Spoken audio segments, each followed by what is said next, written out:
Good evening, everyone. Thank you for being here. To those of you in person, to those who are joining live streaming, and to our Catalina community. Let me get to the right page here. Okay. We will have our student board member, and I neglected to check with her, Member Nwala, lead us in a pledge.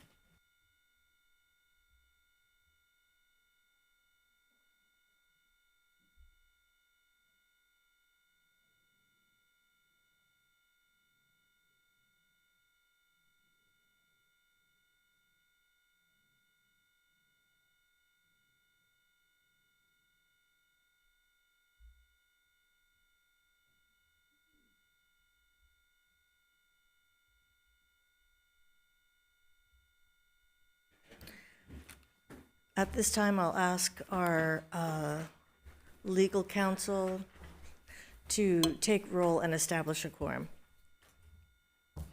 Member Lopez. Present. Member Otto. Here. President Craighead. Here. Member Benitez. Here.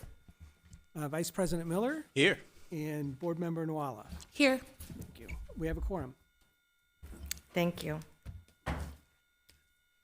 The board has been meeting in closed session regarding matters listed on today's agenda.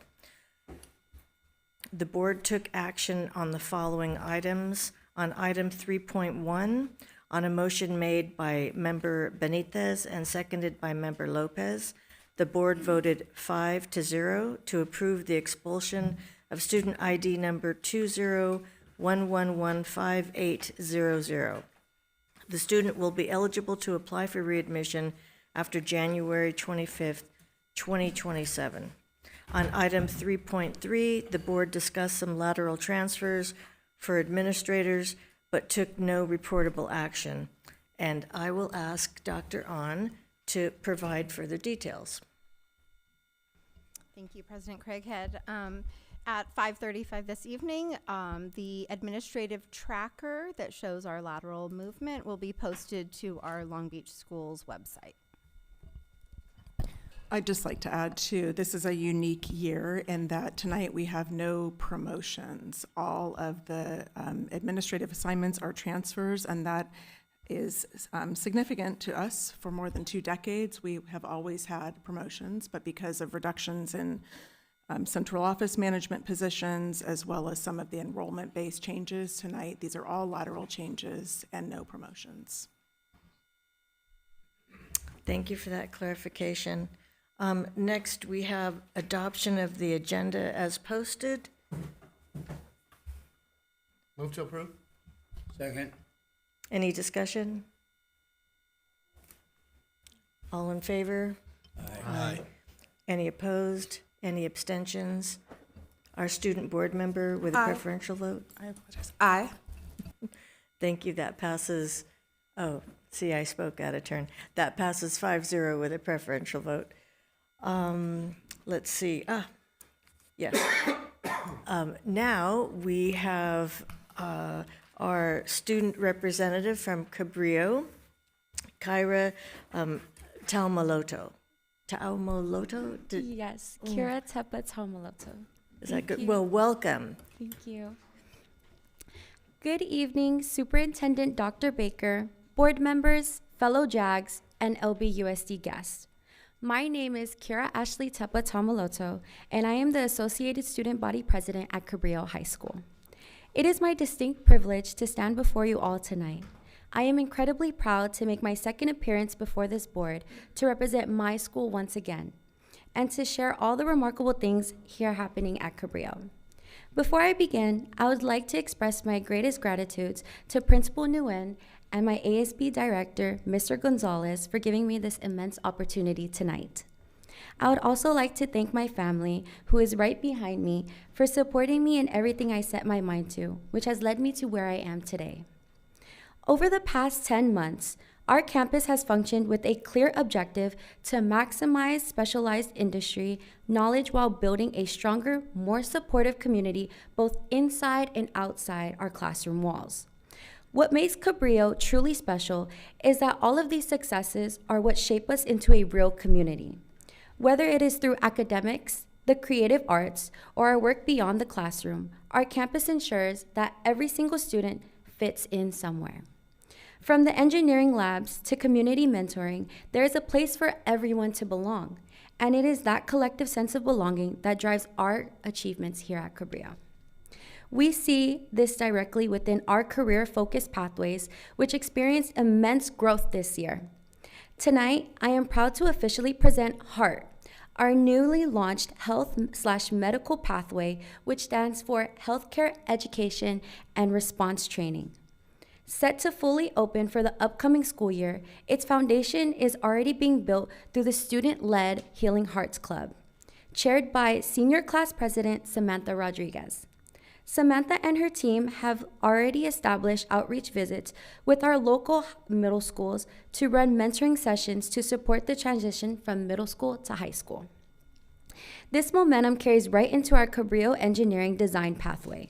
Our CED drone soccer teams traveled to Daytona Beach, Florida for the U.S. Drone Soccer National Championship, where they achieved a historical success by securing both first and fourth place in the nation. Our Cabrillo drone soccer team is now the United States drone soccer team.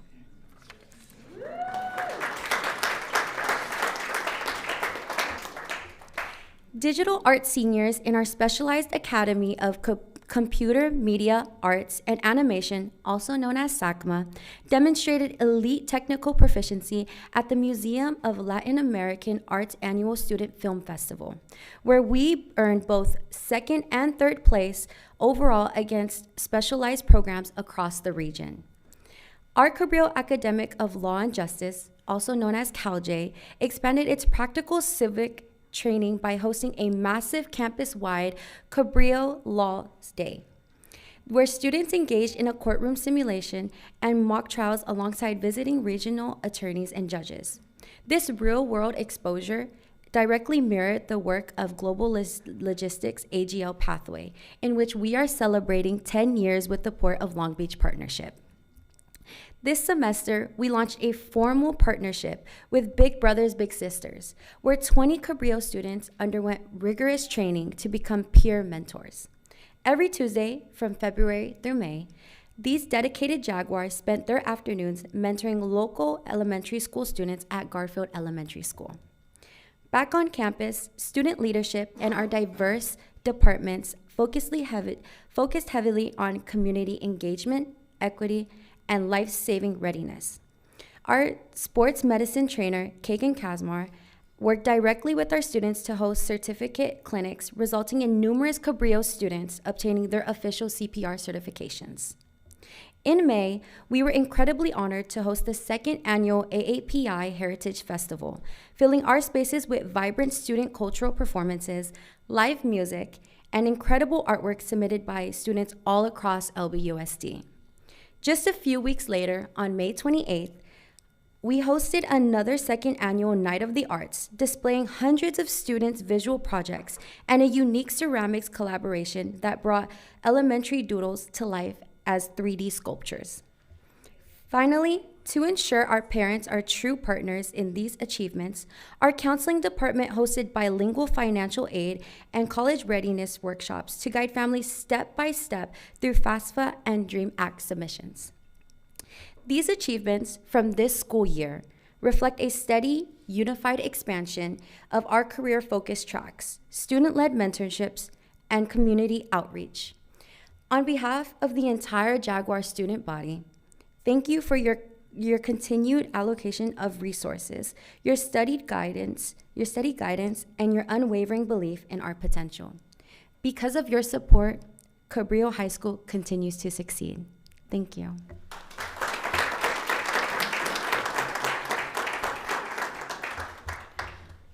Very impressive. Thank you for that report. So did you mention any of your own personal plans for next year? Oh, I did not. So for next year during this fall, I have committed to Cal State University Long Beach. Very Yes. And thank you. And I will be majoring in pre-bio. on a pre-med track. Yes. Well, well, we wish you all the luck and great success in your future. For now, we're going to invite you up so we can do a photo, so we'll take a brief pause while we do that. So Kyra, come Thank on you up so here. Bring Mom too, and your principal.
And Kyra, I neglected to ask you who else was here to support you. I know you have a couple of other people to acknowledge. Yes, so I am here, obviously, as you can see, my mother. This is my mom, Kathy Teppa, and thank you. And she's also accompanied by my sister, Kiara Teppa. Thank you. And you have your principal also? Oh, yes, and my principal, Nguyen, and my ASB director, Mr. Gonzalez, here to support me. Fabulous. Well, thank you for being here. It's always wonderful to hear directly from our students. Thank you so much. And we know we're going to see your little sister in no time.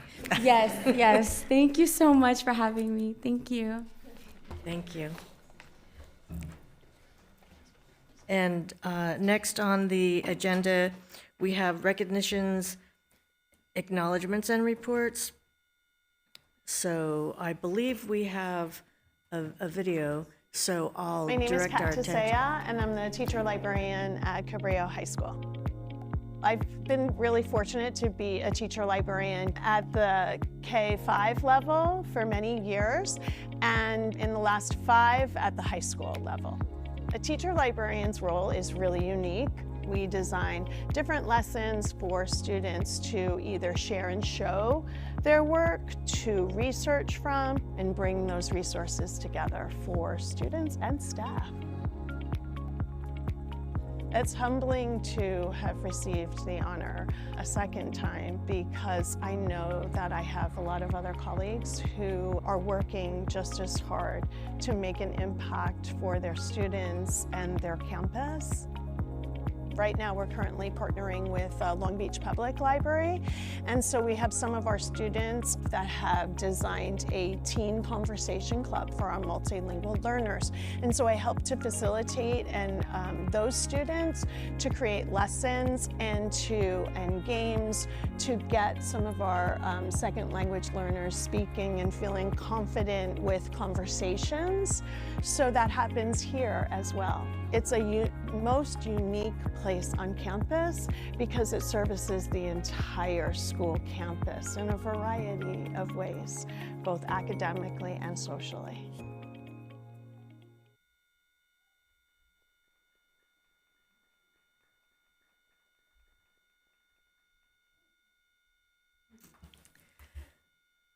And next, we have our student board member report. Thank you, President Craighead. So this past Sunday, I had the honor of being recognized alongside many peers at Long Beach Unified's 4th annual Black graduation. The celebration was truly wonderful, honoring not only the intellect of Black students, but also their creativity, their curiosity, their leadership, resilience, and overall excellence. We also had the opportunity to witness some of our peers being awarded scholarships by a local D9 chapter in collaboration with the Bridge Builders Foundation. We also celebrated college acceptances of our peers to Yale, USC, Howard, Hampton, UCLA, UC Davis, and so much more. It was beautiful to witness and be part of a celebration of such wonderful accomplishments of our graduates that took 4 years of immense hard work. So congratulations to the class 2026.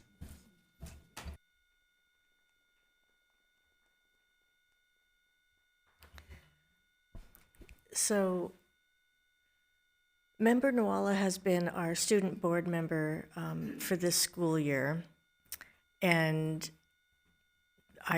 it's hard to believe that we've come to the end of the school year, and it's hard to believe that we won't have you at the end of the dais here, to provide your input and everything else. But I want to take this time to just acknowledge the work, the contributions that you have provided, not just for the board, but for the district as a whole. You've been a very involved student. You've been a model student in a lot of ways, which is wonderful.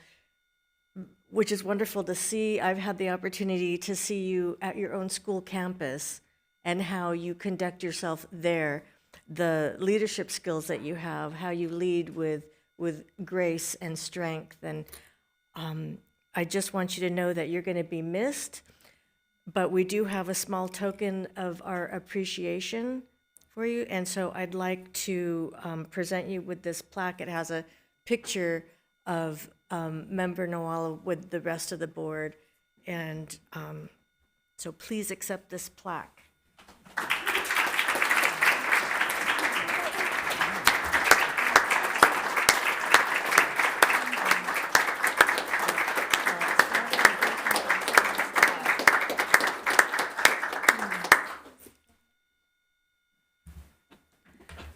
So I'd like to invite the other board members if they'd like to acknowledge Member Nwala as well.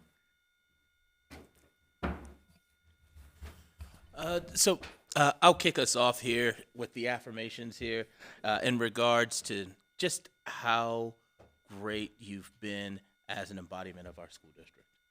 What I mean by that is that you were not here just to listen to the big decisions of administrative staff, but you have made yourself an integral part of the conversation. You have continuously added a perspective of student understanding of what's going on our campuses, and that is exactly what we wanted from this student board member perspective. And so, honestly, I throw around the term superstar maybe a little freely here, but with you in particular, I truly mean it. As obviously you are smart, you are capable, and I am so excited to see what the future holds for you. So once again, thanks again for everything you've been for not just our board, but for the entire district, because your perspective has been an integral one. Member Nwala, sorry for embarrassing you last week at our retirement celebration, but I'll share the same thing that I shared at that retirement celebration. So personally, just very grateful for you both centering student voice yourself, but for reminding us as a board and as a district that without student voice, really we're not fulfilling our whole responsibilities here as school board members. So thank you.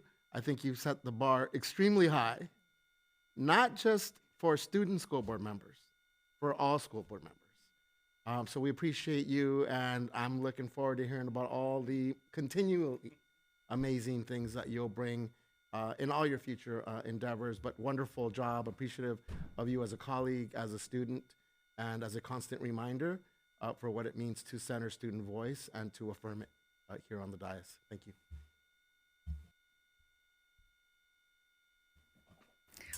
Oh, Dr. Baker. I just want to add a couple of details. So Student Board Member Ndwala mentioned the awards at the Black graduation. She was a recipient of a special award, an Outstanding Senior Award for her school. In addition to that, she's been accepted to multiple colleges, and maybe you want to tell about your decision. I will share that she has received a presidential four-year scholarship from California State University of Long Beach. which is a very, very special scholarship. So we have so much to be proud of that you will not share about yourself, but that we can be proud of you. So I want to add my congratulations too, and how important it's been to have you on this board. I've watched you grow. I've watched you become a full-fledged member of the board and a real contribution and to help us understand student voice. And you started off slow, but you become not only a full member of the board, but somebody that we've all learned to respect and look forward to knowing about your activities in the future. Thank you. Phenomenal job representing students. You're smart, you're kind, incredibly professional. You raised the bar, as my colleagues have said. And, I really loved having you on the board and seeing you in all the events. I could go to events, and there you are. So very present with the community. You're going to go far. And we're just so proud that you were with us, and we get to say that you are part of this journey. Thank you all so much. Those was all very heartwarming messages. I appreciate it. Thank you.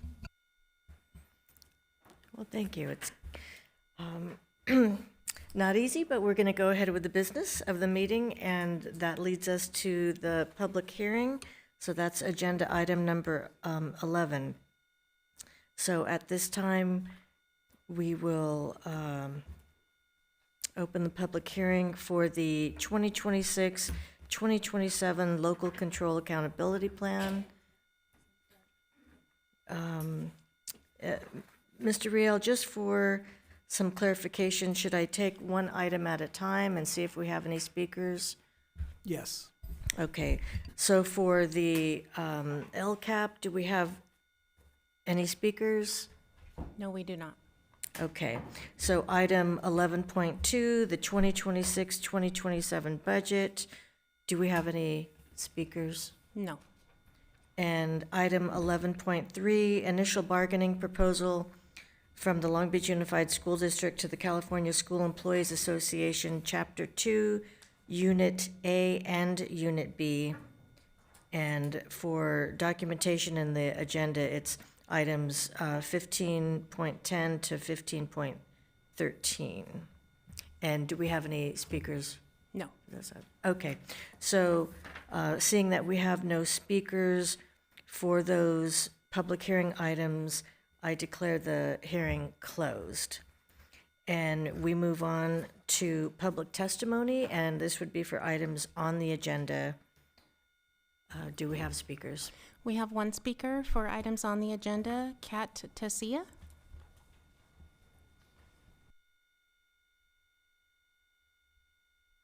Good evening. I didn't start. After reviewing the thought exchange and LCAP presentation on May 18th, I wonder why there is no mention of libraries on slides 9 through 11.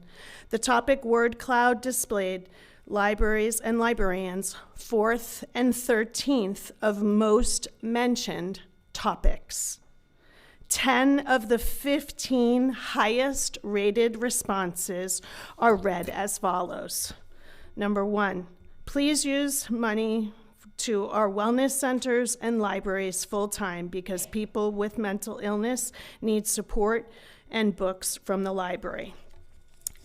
Number 5, extremely disappointed with the cutbacks proposed. No librarian, no wellness center, little options for clubs, taking away social workers. Terrible. Number 6, full-time library and full-time wellness center. Number 7, libraries, college and career centers, wellness centers. Number 8 of the top 15 are library and wellness center.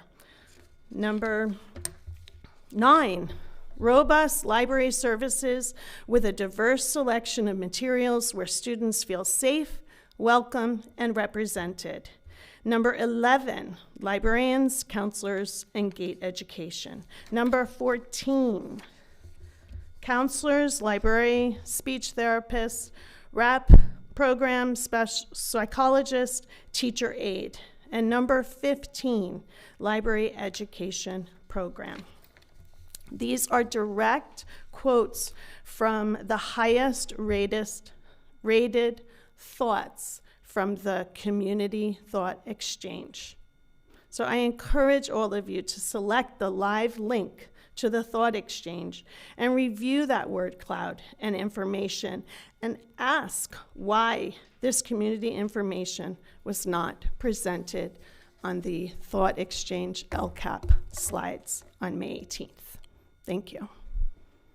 Thank you. And now we'll go to public testimony on items not listed on the agenda. We have 13 speakers for not on the agenda. Okay. The first one will be Linda Usman, followed by Dorian Usman.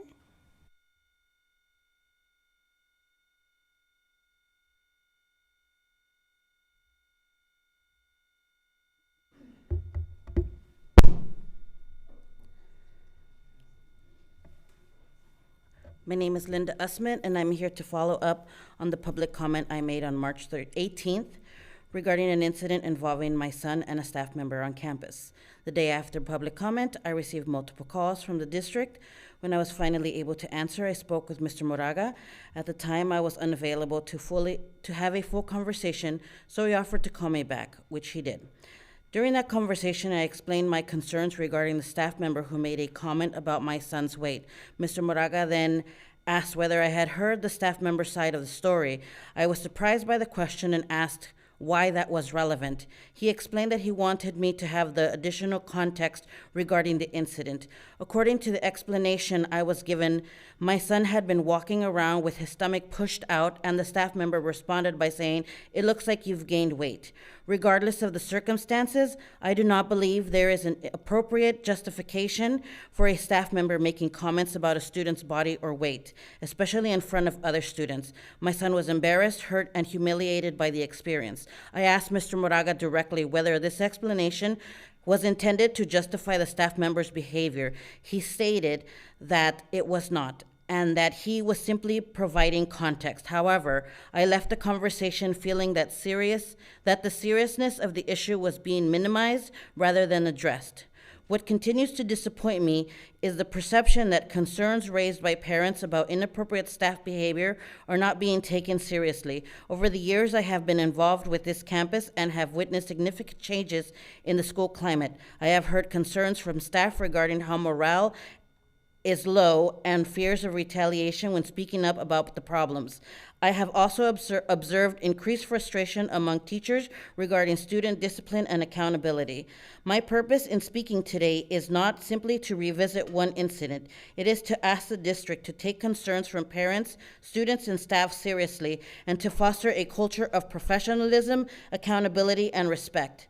Students learn from examples set by the adults around them. If we expect students to treat others with dignity and face appropriate consequences for their actions, then the same standard should apply to everyone on campus. Thank you.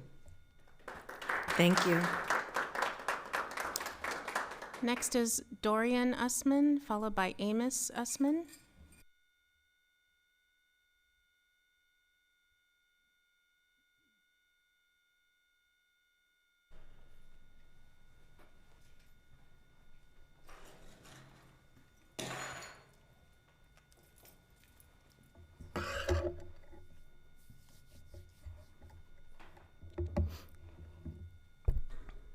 My name is Dorian Nussman. I'm a senior at Cabrillo High School in the engineering and design pathway, and I'll be graduating on June 11th before heading out of state to study mechanical engineering. As AEPI month recently concluded, I want to say that I am extremely proud of my heritage. Through my father, I am Cambodian and Indonesian, and through my mother, I am Mexican. Tonight, I want to ask a simple question. Where are our cultural graduations? LBUSD often speaks about equity, inclusion, and belonging. However, as a senior, I do not always see or feel that commitment when all student groups are not celebrated equally. If some cultural graduations exist because of special grants, then why is the district not actively seeking grants and opportunities to make similar celebrations possible for other communities as well? Many adults assume that students do not see these differences, but we do. We see them every day. The district talks about Vision 2035 and preparing students for the future, but many high school students feel overlooked. Sometimes it feels as though the focus is on future students, while the need of current students are pushed aside. What is being done for the students who are about to enter college and the workforce and adulthood? My second concern is graduation requirements and scheduling. I've already completed all my graduation requirements. The only academic classes I still need are English and math, yet I am still required to fill my schedule with additional classes that I do not need in order to remain a full-time student. Meanwhile, I can be taking more college courses, working a part-time job, participating in internships, or gaining other valuable experiences. In fact, I'm already taking college credits, as shown in this LBCC medallion. I earned for completing at least 12 college units. Instead of supporting the students who are ready to move forward, these requirements can limit opportunities for growth and career preparation. I ask the board to consider whether current policies are truly serving students' best interests. If equity, inclusion, and college and career readiness are priorities, then students should see those values reflected not only in district statements, but also in district actions. Thank you for your time. Thank you. Next is Amos Usman, followed by Dr. Kim Tabari.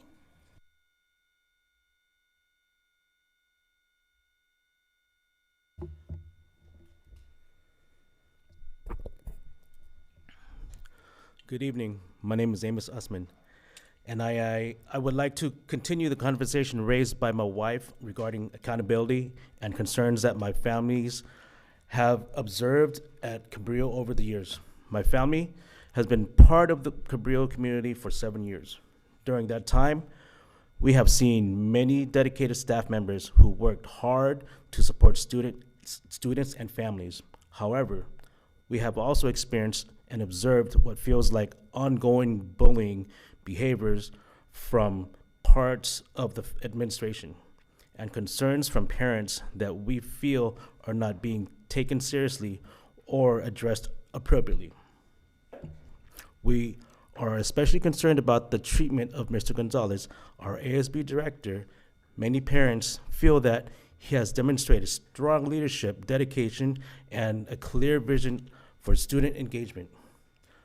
Through his presentation at school site council meetings and the work he has already accomplished on campus, he has shown a strong commitment to students and families. We believe he should be supported and given the opportunity to continue building that work. Mr. Gonzalez has also helped create meaningful opportunities for parent involvement. For example, the Cinco de Mayo Salsa competition for Teacher Appreciation Week, organized with Ms. Gallegos, brought families together and strengthened our sense of community. Events like these help parents feel more connected and included on campus. I also would like to recognize Ms. Gallegos, the Parent Involvement Specialist. The Parent Center is an important resource for families, and many parents strongly supported keeping this open. Ms. Gallegos has built trusting relationships with families and consistently make parents feel heard and respected. As a bilingual mother herself, she connects with many families in meaningful ways and helps bridge communication between parents and the school. Both Mr. Gonzalez and Ms. Gallegos have made a positive impact on a campus that serves a predominantly Hispanic community. Their work has strengthened parent involvement and helped families feel valued. I encourage the district to support staff who foster inclusion, engagement, and strong relationships with families. Lastly, we are aware that we are losing facilitator positions, but the few parent involvement specialists that remain were here and in necessity even before COVID happened. Thank you for your time. Thank you. Next is Dr. Kim Tabari, followed by Jerlene Tatum. So I had asked to share this during the acknowledgement section, so this isn't really a public comment, but a farewell letter to Dr. Baker. So it's consider it part of the acknowledgement on the calendar, which I did email a request about, but never heard back. Good evening, everyone. This is a farewell letter to Dr. Baker. It is never easy to separate the person from the position. Dr. Baker, you have made a meaningful impact on our community. When I first met you on Zoom in 2020 and asked for your support for Black students during all the racial reckoning that was happening across the country, you did not hesitate. That moment stayed with me. It was one of many times you showed up with courage, openness, and a sincere willingness to listen. We recognize the immense scrutiny that comes with being a new female superintendent, and we also know that at times that scrutiny was not just about leadership, but about bias as well. When you took on the challenge of closing the achievement gap for Black students, you faced resistance from many directions. Some were afraid of what it meant to truly lean into Black student success. But you leaned in, you stayed the course. You challenged staff, administrators, and even community members to think more deeply and act more boldly.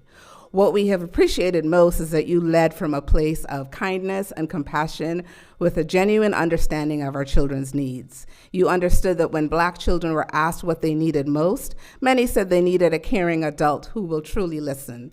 Through your superintendent advisory group, Vision 2035, anchored in liberatory design and lens of systemic oppression framework, and many other efforts, you helped create spaces that are kind, that kind of care could grow.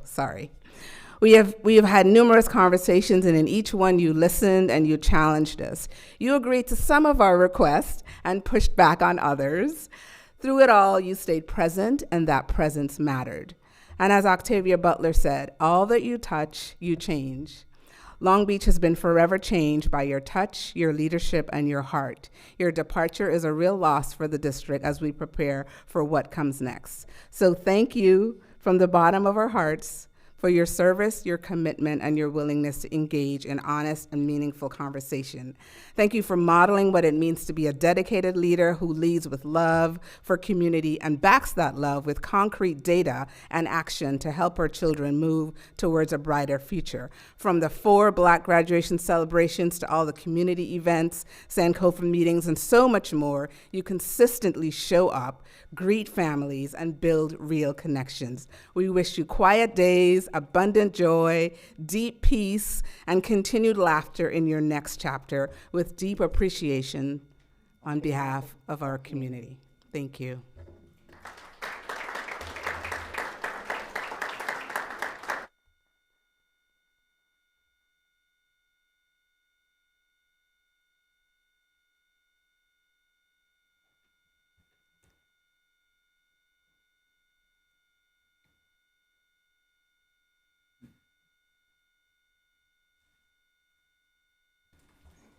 Next is Jerlene Tatum, followed by Bobby Jones.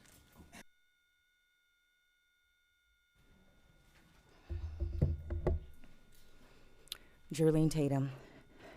I want to begin by saying, Naza, you are the epitome of Black excellence. It has been such an honor and a privilege to watch you this past school year, and I wish you nothing but greatness. And thank you so much for blessing this space with your beautiful energy and your wonderful smile. All right. I want to say congratulations to Board Member Maria Isabel Lopez on a successful re-election campaign. Thank you for being fearless and advocating for the community. And also thank you for attending the 4th annual Black graduation celebration this past Sunday on May 31st. Although the celebration was a beautiful affair, it was very disappointing that only one board member attended. It was not attended by the president of the board, nor the black board member of the board. Your absence was duly noted. Our black school board member has not attended a single black student-focused event. But I guess, hey, for consistency, I guess that's all that matters. Yet the absence from the black graduation left me with a question. Do black students matter, or do they only matter when you are sitting at the dais talking about your goals and guardrails? Also, we are still waiting to learn why the community meeting scheduled for May 26 was canceled, a meeting that had been in the planning process for over a year. Thank you. Next is Bobby Jones, followed by Jamie Valianos.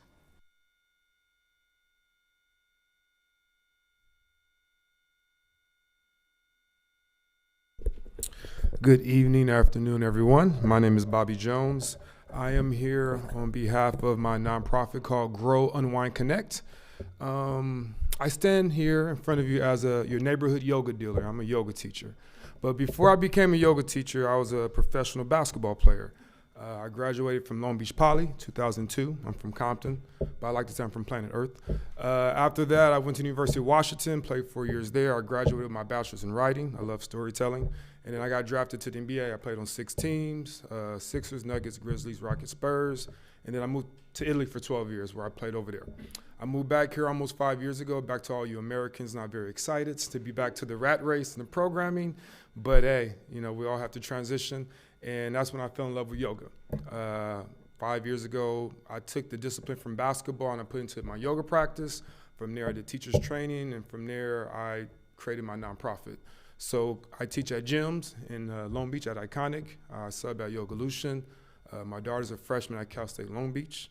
And so I'm in Long Beach a lot more. But I was in Venice Beach quite a bit, practicing there. And now I do after-school programming with Compton Unified School District. So with all 21 K through 8 schools, I do wellness after-school programming. We teach them not just yoga. Yoga is a component of wellness, but breath work, goal setting, all the things that I accomplished in my life now, I get to mentor and make it like a full circle moment. I also have a yoga children's book I put out over a year ago that I use as curriculum. So again, I got to use all my passions growing up and even as an adult, and I got to put into my nonprofit. So I'm here because I have some brochures to give out. I also do retreats every summer in Italy, July 25th to the 30th. Yes, I go back 3-4 times a year. I got to go back. But I also turned it into a service because, again, people need to leave the program in the rat race to reset and recharge, and not just families and students and athletes, but teachers and school officials. So I purposely planned it in July because I know that's like the dead month. But yeah, I have some flyers as well. It's at a private villa. It's amazing. It's not too spiritual, it's not too bougie, but it's right in the middle. But as I said, I'm here because I would love to bring some of my programming into Long Beach. I do it in Compton. I reached out to Linwood. I'm going to all different school districts. So just putting that energy out into the universe. And like I said, I'm already in Long Beach. I do stuff at gyms and studios and hopefully working with the men's and women basketball team at Cal State Long Beach too. So I'm here to be of service. Of course, I'm not free, but again, I pour into my passion and my passion pays me. So a lot of people don't have that blessing, but I put the work in, and once you look through my brochures, you will see that. So thank you. I wish you all an amazing rest of your day. If you want to come Tuesday mornings at 10 a.m. at Iconic in Long Beach, I'll give you a guest pass. So thank you. Thank you. Next is Jamie Valianos, followed by Kat Tesea.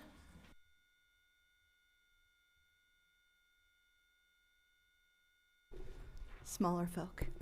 Good evening. My name is Jamie Valianos, and I have been an educator for 30 years.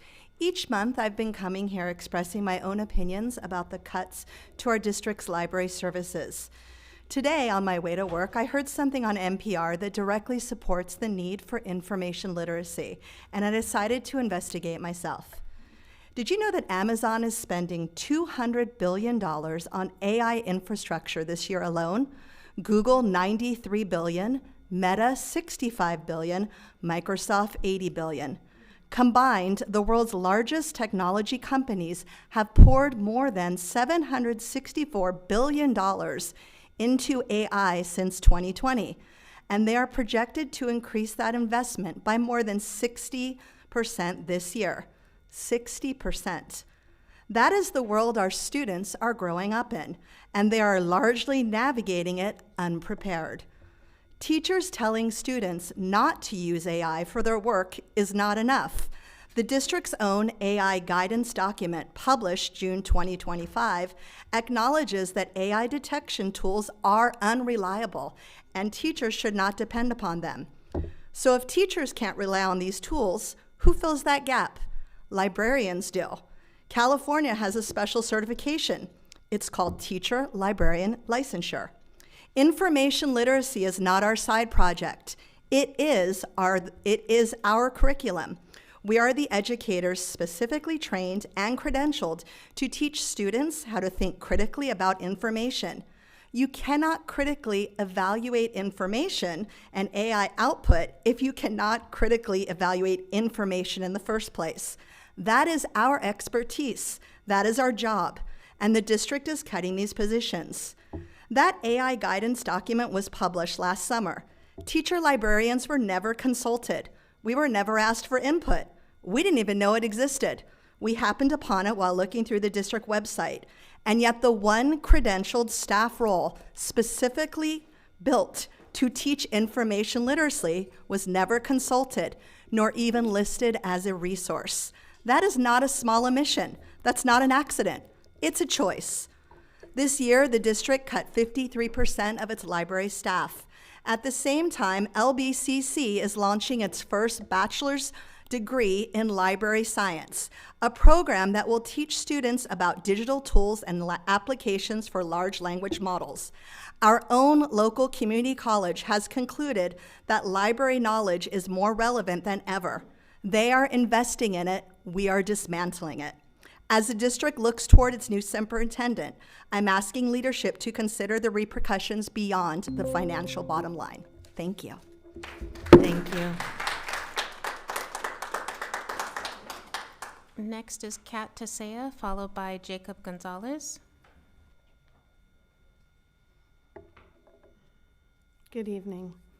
I am honored to be named Teacher Librarian of the Year, yet this recognition not only reflects my work, but also the collective impact of teacher librarians who are encouraged to serve as instructional leaders, literacy advocates, and champions for students. I've been fortunate to work alongside a lot of amazing educators and administrators that have invested in me and my work and invited me to, as a teacher librarian, to have a seat at the table.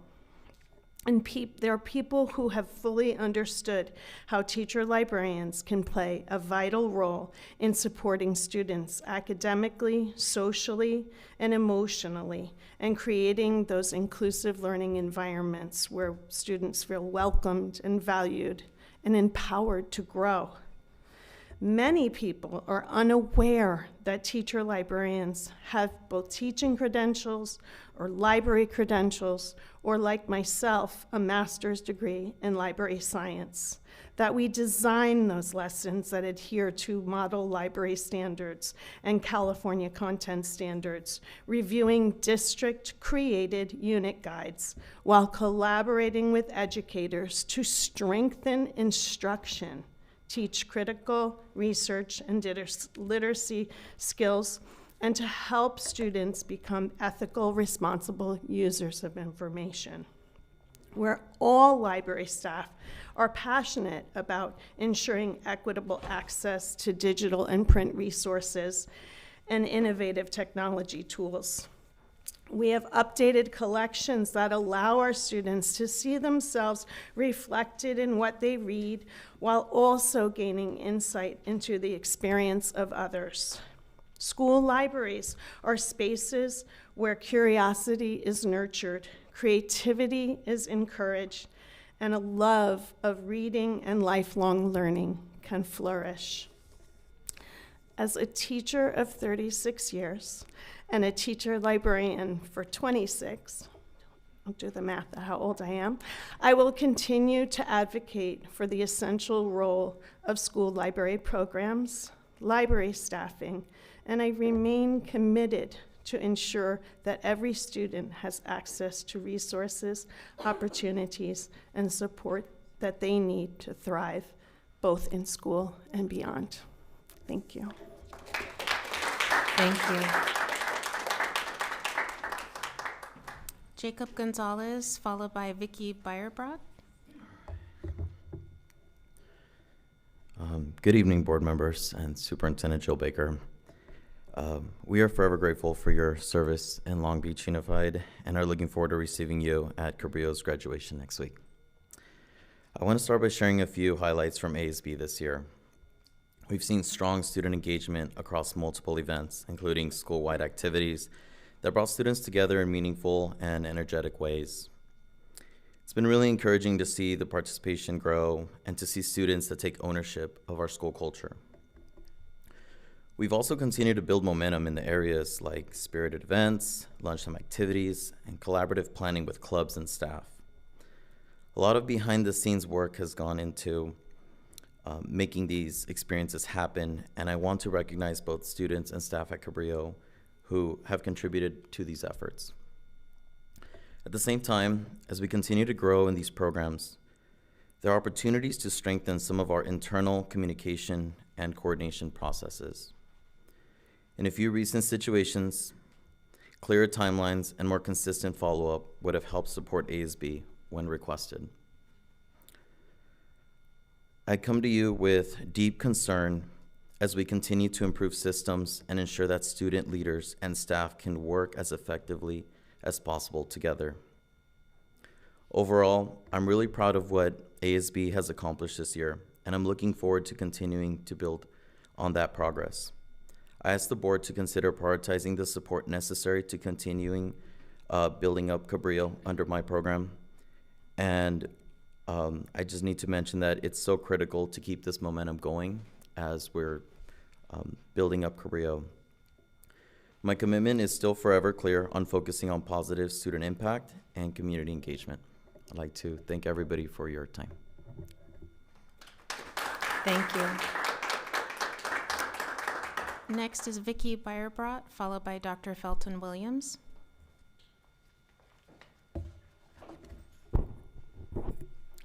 Good evening, board members. My name is Vicky Beyerbrot, and I am here this evening to address the Board of Education regarding a change in placement to a different grade level of Mrs. Cynthia Finley, a TK teacher at Lowell Elementary School. Is that me? I attended elementary, junior high, and high school in Long Beach. My children attended the same schools that I did, and I now have grandchildren attending a district school. I've been a VIP, PTA officer, and Booster Club officer, and over the years have encountered many teachers at all grade levels. Mrs. Finley has nearly 30 years of teaching experience. She was one of the original teachers for the Long Beach University, LBUSD, that piloted the TK program from 2013 to 2017. She interviewed for the TK position at Lowell 2 years ago and started there at the beginning of the 2024-2025 school year. I had the pleasure of meeting Ms. Finley at the beginning of the current school year. I was immediately impressed by her and the way she interacts with both students and parents at a meet and greet that I attended with my grandson prior to the first day of school. I could tell right away that she is passionate about teaching TK. Mrs. Finley devotes hours of time outside of the classroom to her students. She schedules optional off-campus events throughout the year that provide students and parents with opportunities to connect and form friendships. I attended the classroom end-of-year party this past weekend and was extremely touched by the way she called each student up individually and spoke of their strengths and contributions. The smiles on the faces of the children and parents were priceless. A TK teacher is the first educator that students meet when starting school. It is imperative that they have a positive experience and be encouraged to learn and succeed. TK is essentially the foundation for future learning. Ms. Finley is very aptly providing that foundation despite the fact that her classroom has been out of compliance over 40% of the time during the current school year due to improper aid support. With 24 students enrolled in her classroom, there should be 2 aides all day. However, there have often been days where she has 1 or no aides available. Not only is that a concern for student learning, it is also a safety concern if something were to happen to a child. Ms. Finley has National Board Certification, which was designed to develop, retain, and recognize accomplished teachers. It's the highest certification that a teacher may obtain and the most respected. She was also nominated by the Long Beach Council PTA this year for Teacher of the Year for TK at Lowell Elementary. And it would be a tragic loss for future students at Lowell if they were to miss out on the opportunity to be taught by Ms. Finley. I believe she's the most qualified teacher, and there are no reasons to change her to a different grade level. Thank you. Thank you. President Craighead, we're closing in on our 30-minute time limit, and there are 3 speakers left. I'm going to motion to extend public comment time to allow everyone who came to speak to give public comment. Second. Any discussion? All in favor? Aye. Aye. Any opposed? Any abstentions? Our student board member? Aye. That passes 5-0 with a preferential vote. We'll continue. Our next speaker is Dr. Felton Williams, followed by Rachel Sauce.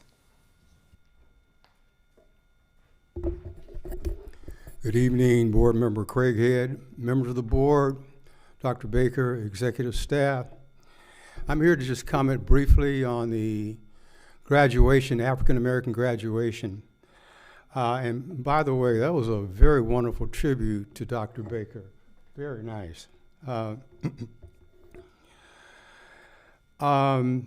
Graduation has always been extremely important to me. As a board member here for the past 16 years, and because it really represented the culmination of the work of the board, the things that we did. And it was such a joy to see the impact of our work on the students, their families, and the community. Having an event that highlights the district's black students sends a powerful message to them, their families, district staff, and the community that their preparation is very serious. In closing, I know you say it's the shortest presentation Dr. Williams has ever made. I truly appreciate the warm greetings that I received from so many of you when I walked into the room. It's such a pleasure to be here and to continue to see the work of the board. And again, that graduation event was very special. So thank you all very much. And Dr. Baker, greetings to you in your retirement. Thank you. Thank you. Next is Rachel Sauce, followed by Lauren Craighead.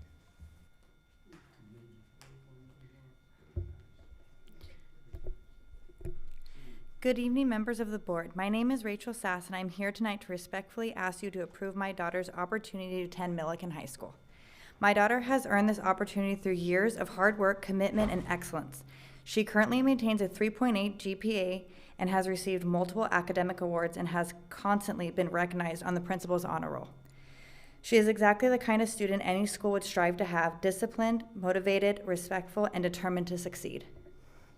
But what makes this especially meaningful is that her connection to Millikan did not begin this year. Since the 5th grade, she has dedicated herself to the Millikan softball program. For years, she has trained with the program, built relationships with coaches and teammates, and invested countless hours working towards the dream one day representing Millikan as both a student and an athlete. She has already shown loyalty and commitment to this school long before reaching high school age. This is not a temporary interest or a last-minute request. This has been her goal for years. As a parent, we teach our children that hard work, consistency, and dedication matters. My daughter believed that if she stayed focused academically, maintained commitment to her sport, and made positive choices, she would have the opportunity to continue the path she worked so hard to build. Tonight, I'm asking the board to recognize that effort. Students like my daughter strengthen school, and she will contribute academically, athletically, and personally to the Millikan community. She is not asking for special treatment. She is asking for the chance to continue in the environment where she has already invested years of effort, connections, and commitment. I understand there are policies and procedures that guide these decisions, but I also believe there must be room to consider the whole student, their achievements and their character, their history, and the positive impact they will bring to the campus. My daughter has proven herself through her actions, her academics, and her perseverance. I respectfully ask you to give her the opportunity she has worked towards for so many years. Thank you. Thank you. Our last speaker is Lauren Craighead.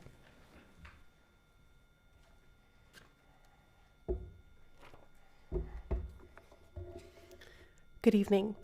I'm an LAUSD teacher, but more importantly today, I'm a community member and a parent of a future Long Beach Unified student. I know you recently heard from Schools Beyond Screens, and I wish to reiterate their message. As you know, LAUSD recently approved major screen time limits across grade levels, reflecting a growing recognition that the educational field has drifted too far toward constant screen use. The American Academy of Pediatrics stresses protecting sleep, attention, real-world interaction, and unstructured play because these experiences build focus, emotional regulation, and social skills. Children cannot develop those things with an iPad in their hands all the time. Ray Bradbury warned about this dynamic decades ago in one of my personal favorites to teach, Fahrenheit 451. A culture so consumed by screens and entertainment that people gradually lose the habit of deep thinking, not through force, but through constant distraction and ease. That message feels increasingly relevant in today's classrooms. Class discussions are harder to sustain, primarily because of technology use, in particular AI, even on simple opinion-based assignments. Students are increasingly bypassing the thinking process itself, and that struggle is where critical thinking develops. Research has long proven that handwritten note-taking improves retention and reading on paper improves comprehension compared to screens. Meanwhile, increased laptop use has been associated with weaker outcomes for many students, especially those who already struggle, suggesting that screen-heavy environments may actually widen achievement gaps. At the same time, our most tech-savvy generations struggle with foundational skills beyond passive consumption.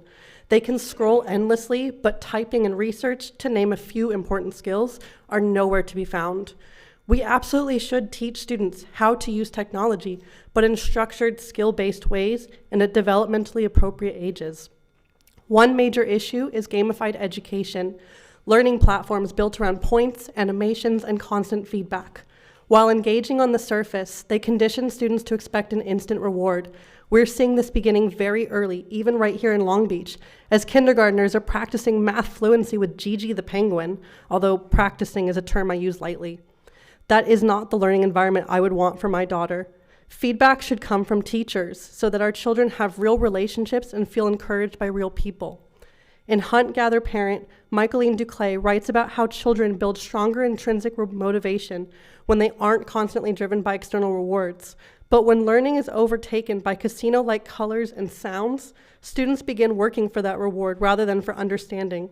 I don't expect teachers to be parents. As both, we have enough on our plates. But it takes a village to raise children, and schools are powerful parts of that village. I urge this board to look closely at what is already changing around us.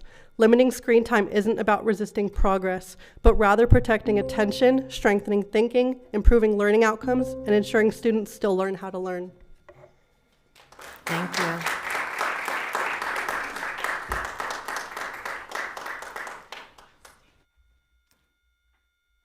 Next on the agenda, we have item number 14, reports on superintendent advisory groups. We'll start with the Business, Budget, and Policy Development Group. Dr. Benitez. Yes, just a quick report for me, Madam Chair.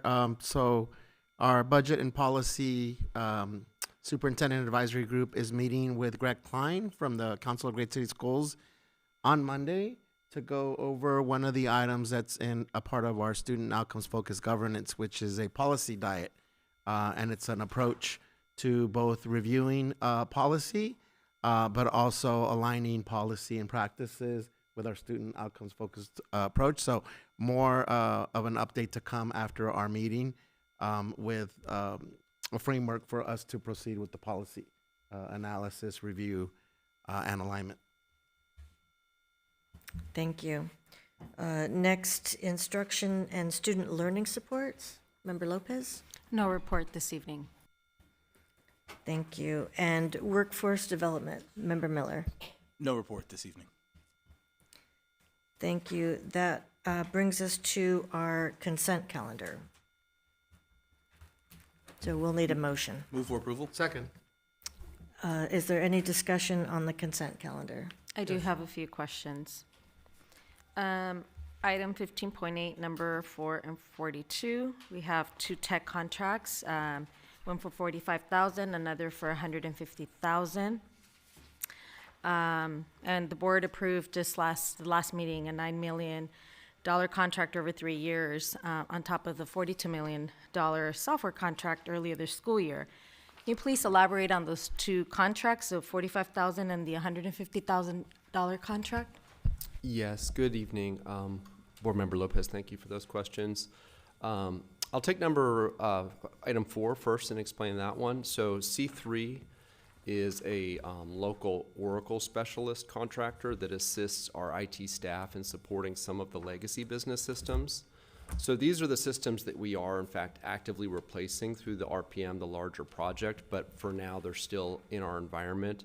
And so they'll help us with things like operating system upgrades, patches to the system, debugging the database, error resolution, that sort of thing. So we are decreasing our reliance on this vendor, as you can see by the contract amount, but because they are so efficient and adept in our environment, we thought it was prudent to keep them on board for a short time until we get those systems fully replaced. So that was the first item with C3. I think your second question was on item 42, which is a recommendation to continue with a professional services contract with Cybertech. Cybertech's a different type of contractor. They assist us in sort of our local area networking and our data center design. And this is a vendor that's been involved in our systems for many years. So again, we are continuing to upgrade and modernize many components of our infrastructure. In this case, they might be replacing switch equipment at a school.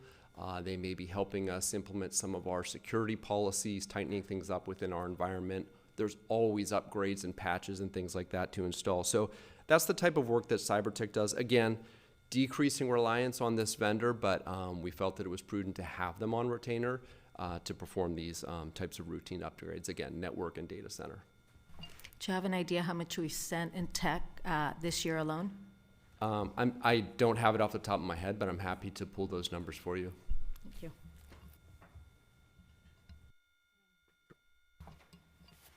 I also have 15.8, number 11, the contract with core districts for $343,375 to provide the district with data-driven collaboration improvement.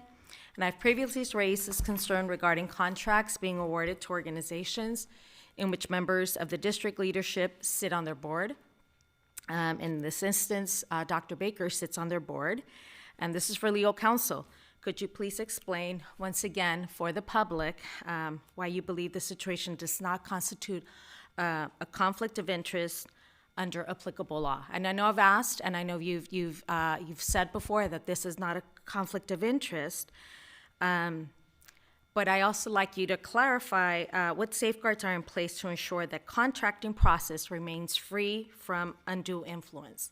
I just find it very problematic, and nothing against our superintendent, but that we do have such a large contract to an organization, and by all means, nothing against the organization either. I think they do great work, but such a large contract, and our superintendent sits on their board.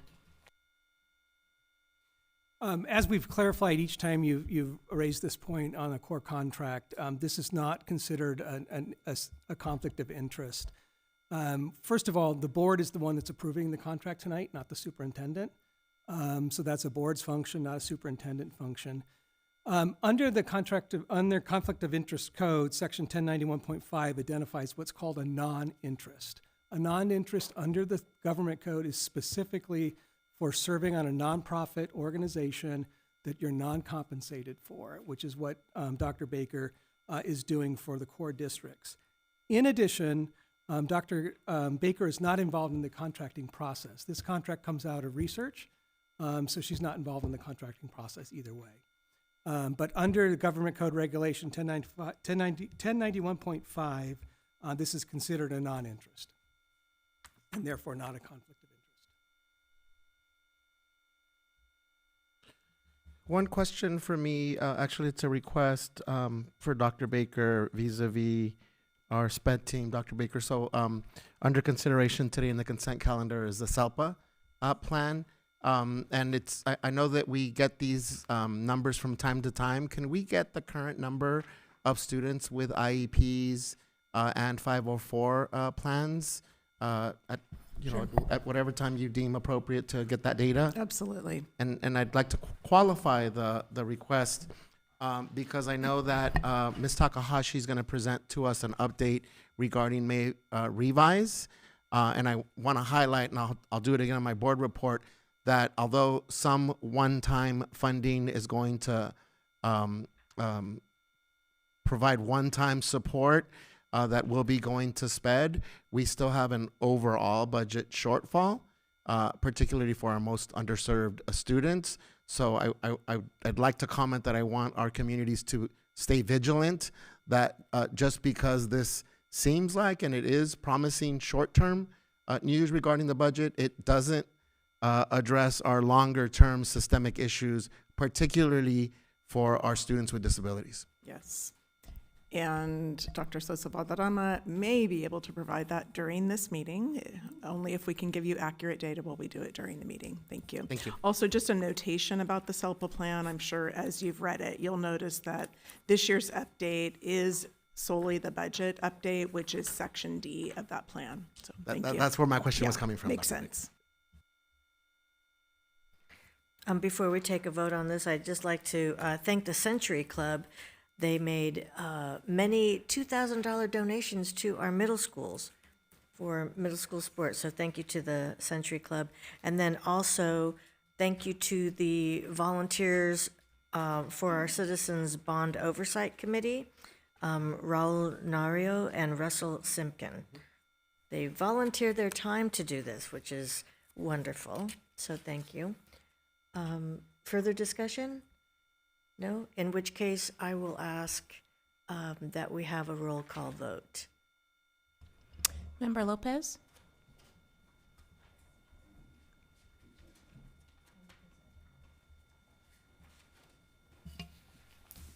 It's not a conflict of interest, so I'm going to vote aye.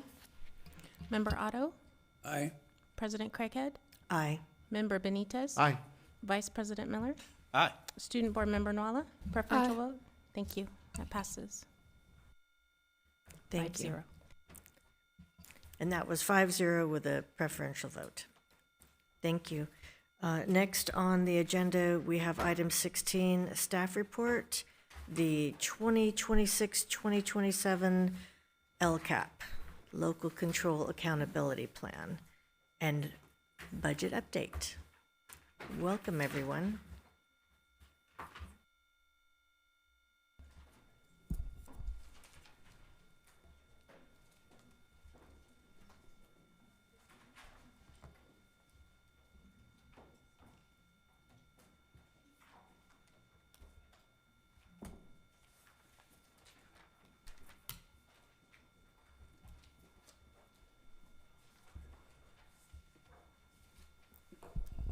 Thank you very much. I'm happy to be joined by the LCAP team, Ms. Margaret Lamb, Dr. Lucy Salazar, Carmen Hernandez, and George Tsai. I'll be kicking off this budget update and LCAP Draft 2 conversation. We are bringing these items before you for first review in advance of June 17th, where we will be asking you to approve these items.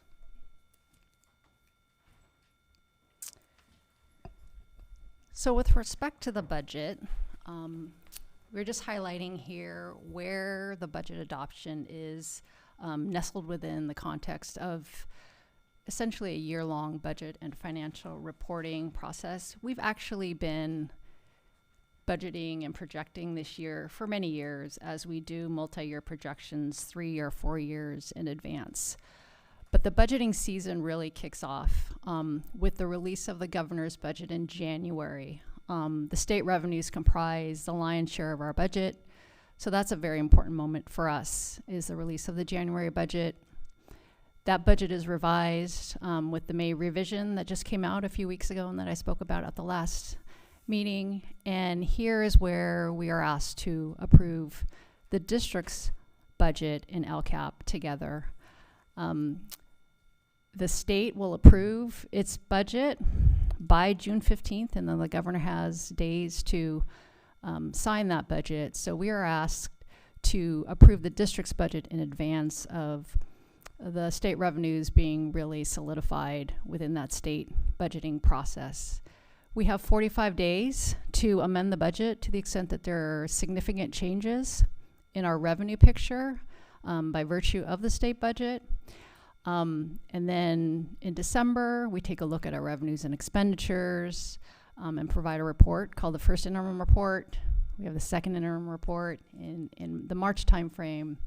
And then we have here within this budget, and that we do in June, is what we call the estimated actuals, which is really how we believe we're going to end the year. In terms of the financial reporting process, we will close the books over the summer and bring to you the unaudited actuals report, which is just essentially a report on how we did. And then our auditors will audit our financials and we will be bringing that to you in December. So it's a year-long process of reporting various reports that we'll be bringing to you on the state of the budget and various moments where we update our financial projections based on the most current information. The themes for the 26-27 budget, and we have a comprehensive memo that accompanies the budget. It is a narrative that essentially breaks down what all those numbers mean from our perspective, and so just to make it a little bit more easier and more accessible to understand what is really happening with our finances. But some themes that we want to lift up are the May revision that just came out, reflects higher than expected state revenues, but we'll caveat that by saying the long-term sustainability of the revenue levels are of concern. The budget, they are, in terms of the state economy, the state is projecting stable economic growth. But there is a large reliance on just one particular sector of the state economy that is of concern. That's the tech sector, in particular, the investment in artificial intelligence. That has really driven up personal income tax receipts. And so there is concern on just an over-reliance on a single sector of the economy. There's ongoing concerns about inflation and essentially the way in which the state has balance the budget for next year and the year following, meaning there is a considerable amount of debt and other concerning ways in which the state has essentially balanced its budget. Another way was the minimal the use of reserves, and so there's just concern about the state revenues holding in the long term and sustainability of those revenues. The district enrollment declines continue with attendance rates remaining below pre-pandemic levels. That's something that we've talked about over the past couple years, but we are still seeing enrollment declining and attendance rates that have not rebounded to pre-pandemic levels. The expenditures that are in the budget reflect the implementation of the district's fiscal stabilization plan. Even with that, year-over-year expenditures continue to rise. We must say that the budget that we have before you does not include the financial impact of the recent tentative agreement with the Teachers Association. So just know that this was published before and it's not approved yet. So those numbers are not reflected.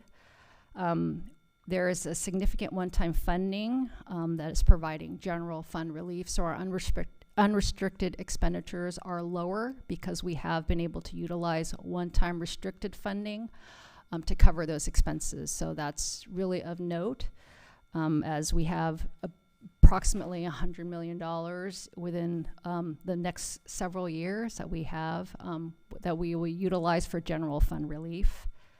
And just in summary, the Mayor Revision improved the district's financial outlook, but the deficit spending continues into its third year. So we will be in the third year of deficit spending, despite the fact that we're getting additional revenues by virtue of the Mayor Revision. So that's important to know.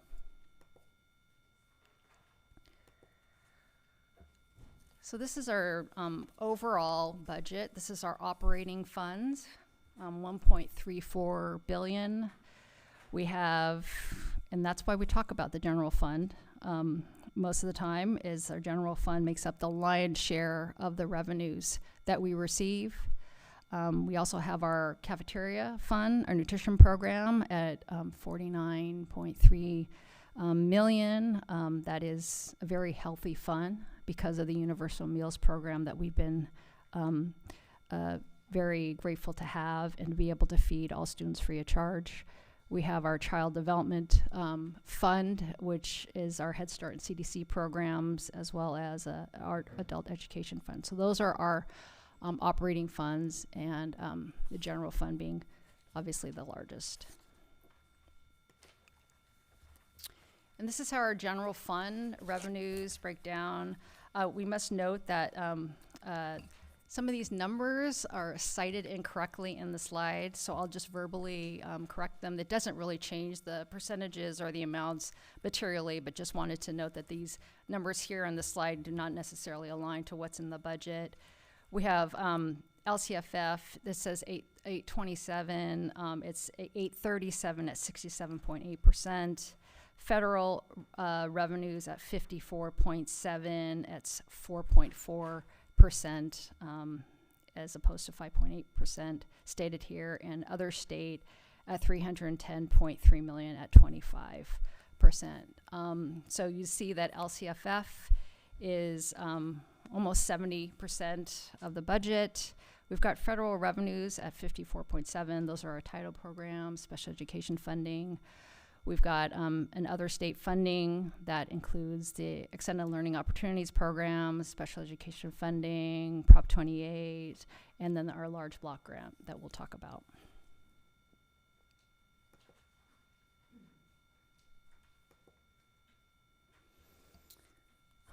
So LCFF comprises almost 70% of our revenues, and it's really important for us to note what the assumptions are when we are looking at LCFF and projecting out LCFF. We get funded on a base grant, and we have supplemental and concentration grant funding, and so it's really important to understand things like the cost of living adjustment that we were receiving. Those are year-to-year increases to address rising operational costs. And you'll see for next year, 4.31% cost of living adjustment. That is a COLA of 2.87% and an additional investment in LCFF of 1.44%, totaling 4.31%. And then in the out years, we have COLAs that are more, we would say, of our normal pattern, about approximately 3%. COLA has fluctuated quite a bit, but we believe that gone are the days of those like 13% COLAs that we received, like in 22-23, it was over 13%, 23-24 was 8%. So we believe that we are approaching a more normal COLA pattern, and gone are the days of these really dramatic cost of living adjustments. We are assuming annual enrollment decline between 2.3 and 3.1%. These are projections that we make based off of our student retention rates as well as birth rates in the area. In 2025, we are at 61,451. Next year, we're projecting to be at 59,651 students. So we are breaking the 60,000 mark That's a reduction of approximately 1,800 students. And to put that number into context or perspective, 1,800 students is an equivalent of an average, like 2 average-sized middle schools, 4 elementary schools. So just to put 1,800 students into perspective, our attendance rate at 92%, as I said, it has not reached pre-pandemic levels. Between 95 and 96% is where we were at pre-pandemic. We have climbed up since the dark days of the pandemic, but we increased very slightly in 25, 26 based off some of the efforts of You Belong. So this is an area that we will continue to focus on, as this is a very positive, effective way of increasing revenue to the benefit of all of our students. Also, at unduplicated pupil percentage of 61.98%, so unduplicated pupil percentage, or percentage of our student body who are English learners, economically disadvantaged, foster, and homeless youth. As we noted in the memo, this percentage has gone down quite a bit. At 2018-19, we were at 70.29%, which really speaks to demographic changes that are happening within our community. And so we are really, we continue our efforts towards identification of students who are eligible in terms of these categories. We have streamlined processes, incorporated the household income form into annual enrollment processes just to capture as many students as we can in these categories.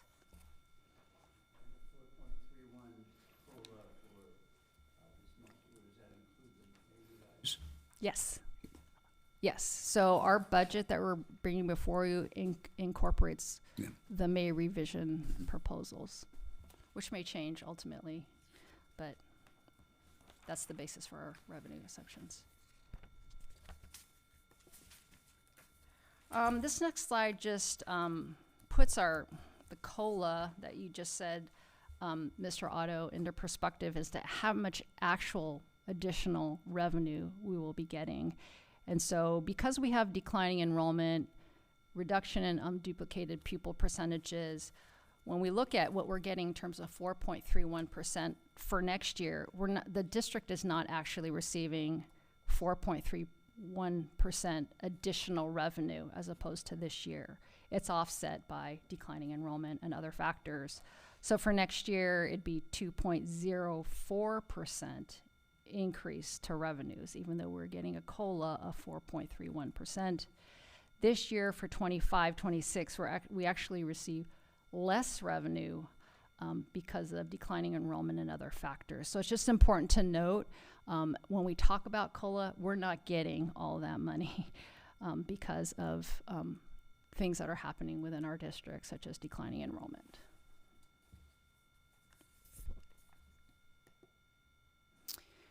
And just to note other revenue assumptions, the governor's May revise did include an increased base rate for special education revenue as a significant, what we consider a significant increase in special education revenue.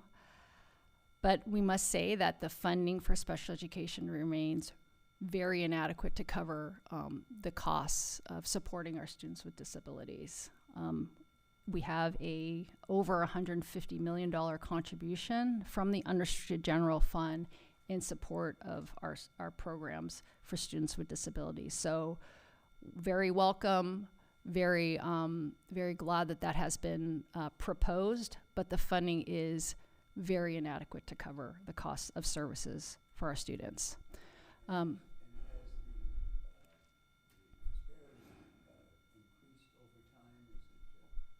What was it 5 years ago that? Right. Yeah. The contribution has gone up. The cost of services has gone up, and the funding has not gone up.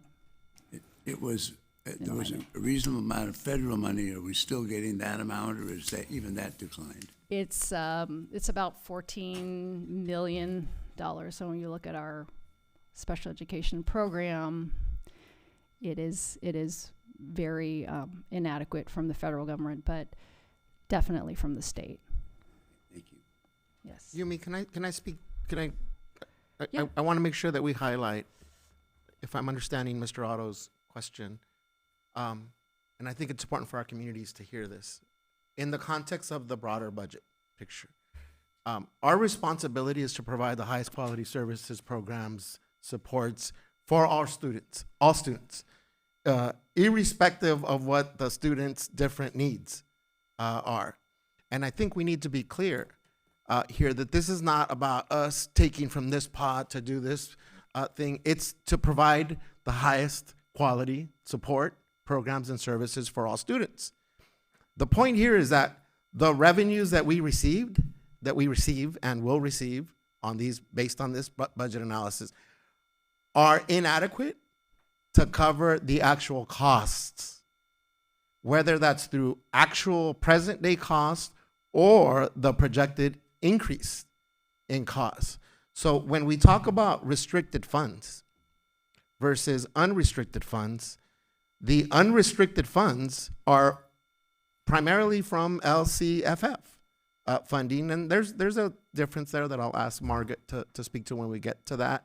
When we look at unrestricted funds, what we get from LCFF, slightly more unrestricted funds, but it's still inadequate to actually cover the cost of educating the 61,000 students that we have here.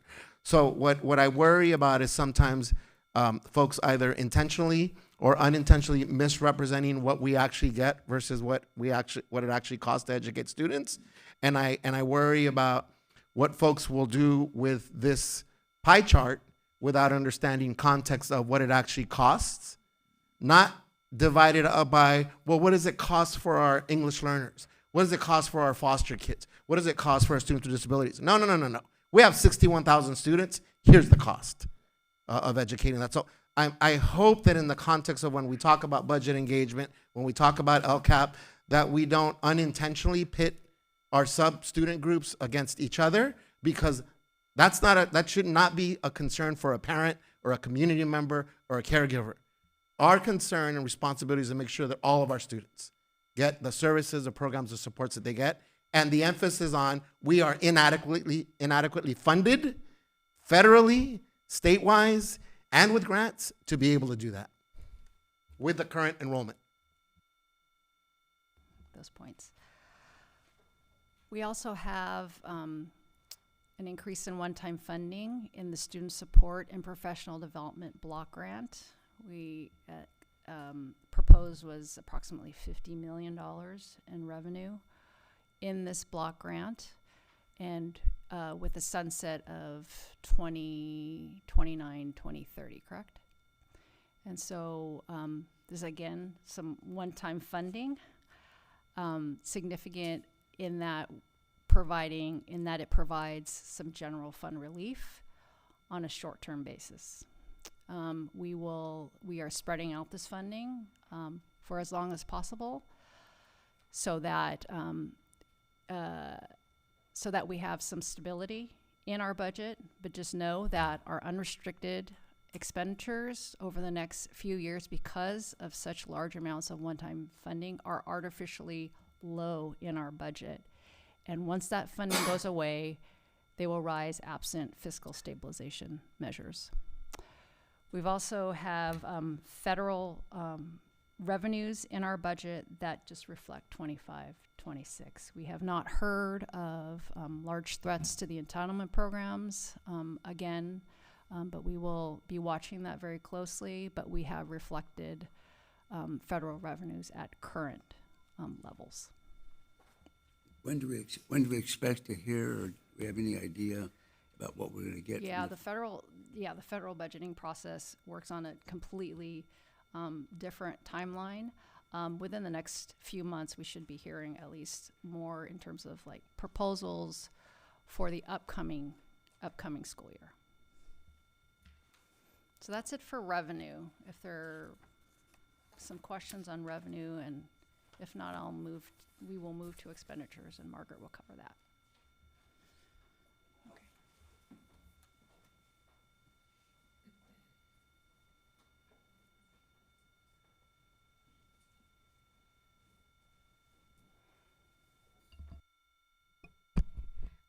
Good evening, board members. Good evening, members of our community. So I'm here to talk about the expenditure side. But before I start, again, as Yumi mentioned, some of the numbers that were cited, it doesn't change the actual share of each of those categories, but there's some changes. So certificated salaries are 463.5, with classified being at 147.7. Employee benefit at 354.1, books and supplies is at 52.5, and services and other operating is at 51.9. But the same message as we've always done, and even with any school district, majority of our budget, about 74%, is in salaries and benefit, and then the next big chunk, about 20%, is in services and other operating.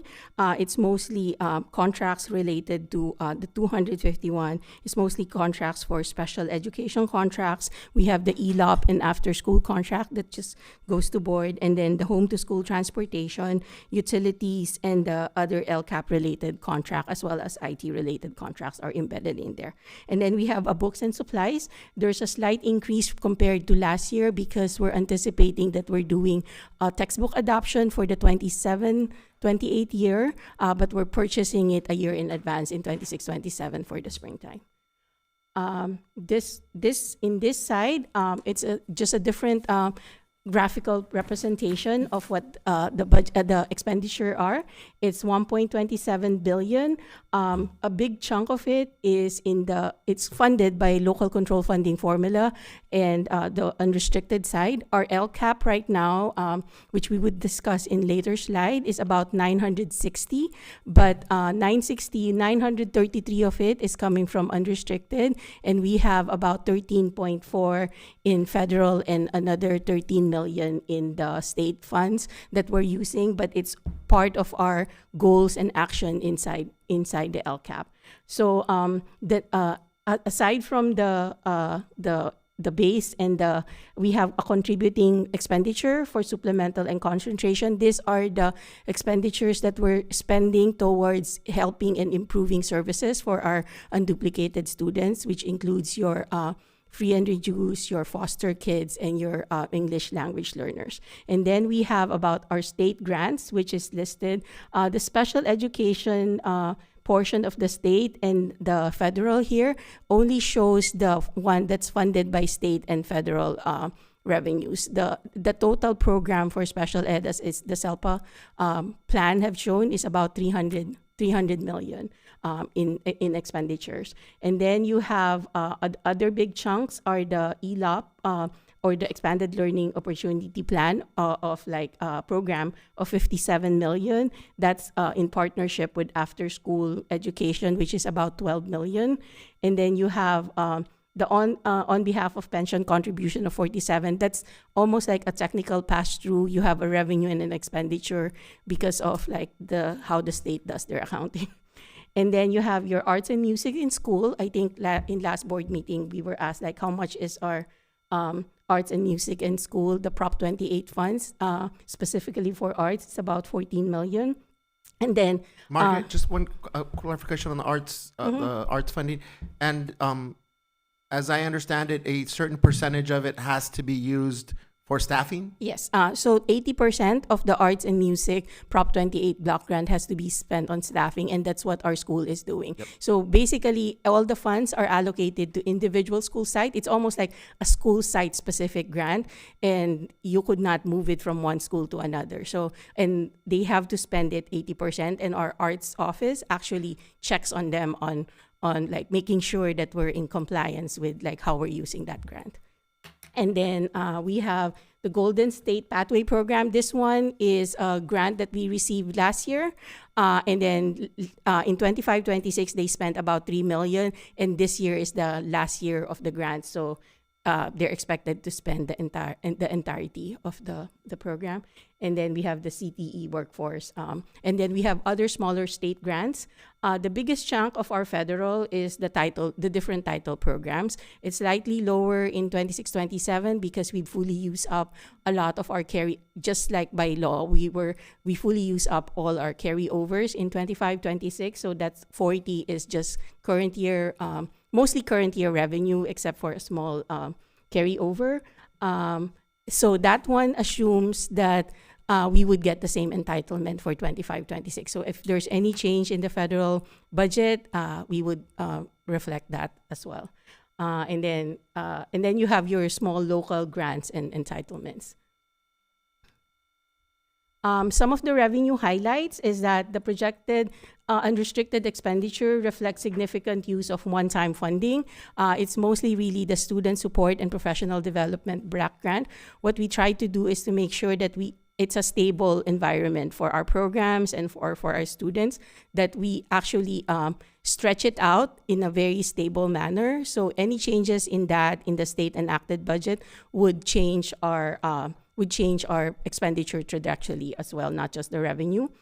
For the retirement contribution, it's slightly more stable now than when it first started. We have CalSTRS, but it's still huge, 19.1, and CalPERS contribution is at 26.4. Our health benefit have increased by 7%. It's an average cost of $29,000 per employee. We were at 27 last year when we built the 25-26 budget. And then special education annual cost increases for program is about $10 million. The special ed program have been actively really trying to not to curtail, but like really look at their different processes. And then so this growth is actually an improvement than what we were anticipating in the last budget and even in the interim. But then special education, just to highlight it, is that it continues to be encroaching program where we have about like 60, almost like about 60% of the total program cost, or a little over 60%, is actually being funded by local sources, and only 40% is coming from the restricted federal and state revenue. And it's actually important to highlight that the cost associated with it's not just because they're really like increasing costs, but we do see even our enrollment, the special ed student grows a bigger portion of our total enrollment. So you don't you don't expect it to really drop as much, because the number of students that you have in the program that we're supporting is also like remains almost like steady from 10 years ago. It's a little over 10,000. So it's about, right now, it's about 15% of our total enrollment population, while 10 years ago, they were approximately about at 12%. So it's almost like they remain static with the costs increasing. Not to say that as Dr. Benitez have said, all the students are our student. It's just that we're not sufficiently funded. So 60% of those costs the district is basically covering it. And then we have increases in utilities. And then we did not assume any salary increase in this budget. So it does not include any of the tentative agreements that we do have in place. And we would do a budget adjustment when those TAs or those agreements have been adopted by the board. This one is a simple, I would say, it's the simplest way to put it is that it's our expenditures are growing faster than our revenue. So there's still a gap. We had good news in the May revision, and the district have implemented a fiscal stabilization plan, which is part of the expenditure highlight. It included certificated and classified reduction, as well as some of the contracts in different programs and program reviews. So that's been embedded in the budget. So that gave us a slightly lower revenue, which is on track with how we're projecting it is of second interim.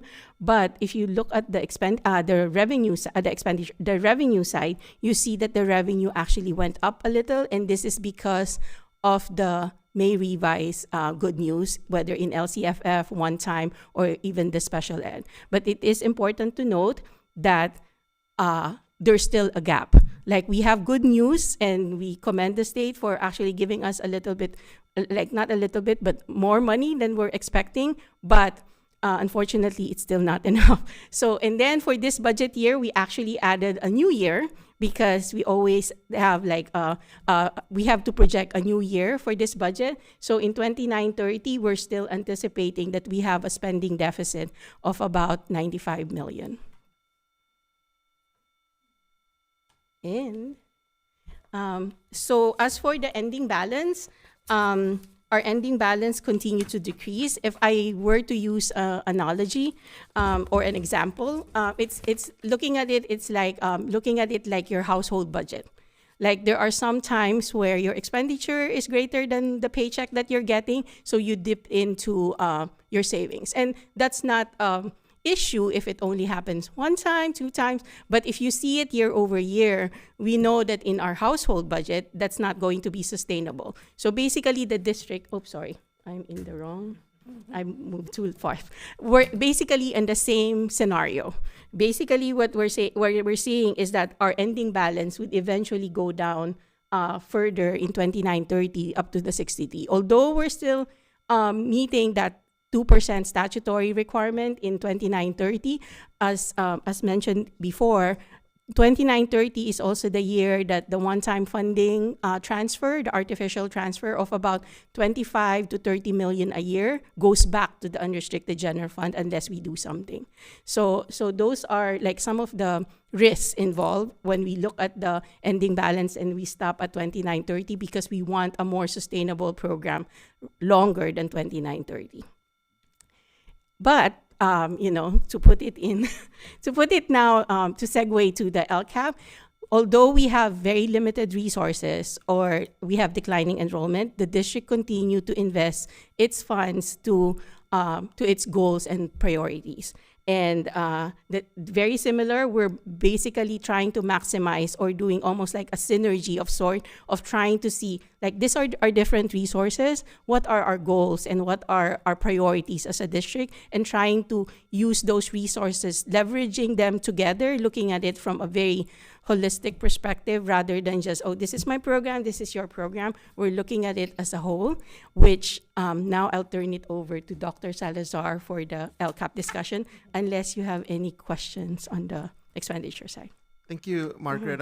I'll just keep stressing, Dr. Baker, and in the spirit of the culture of our district, to just keep encouraging our teams, our educators, around a language, an inclusive language, as we're doing here in the boardroom, because I do worry about the previous point that I made, that there may be a perception of folks wondering, well, why are we using this money for this?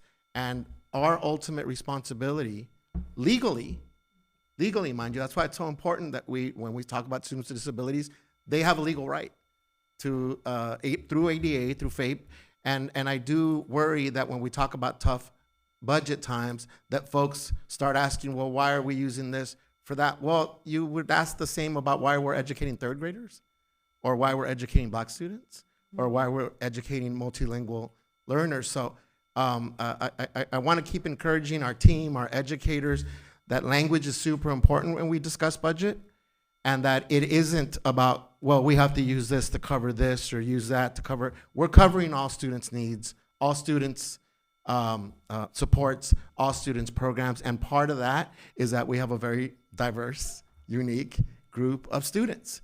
And the current funding is inadequate to be able to do legally, by right, what we have to do, but as importantly, the moral responsibility that we have to educate our most underserved students. And I don't want that to be lost in the context of the idea that we're getting more money. Okay.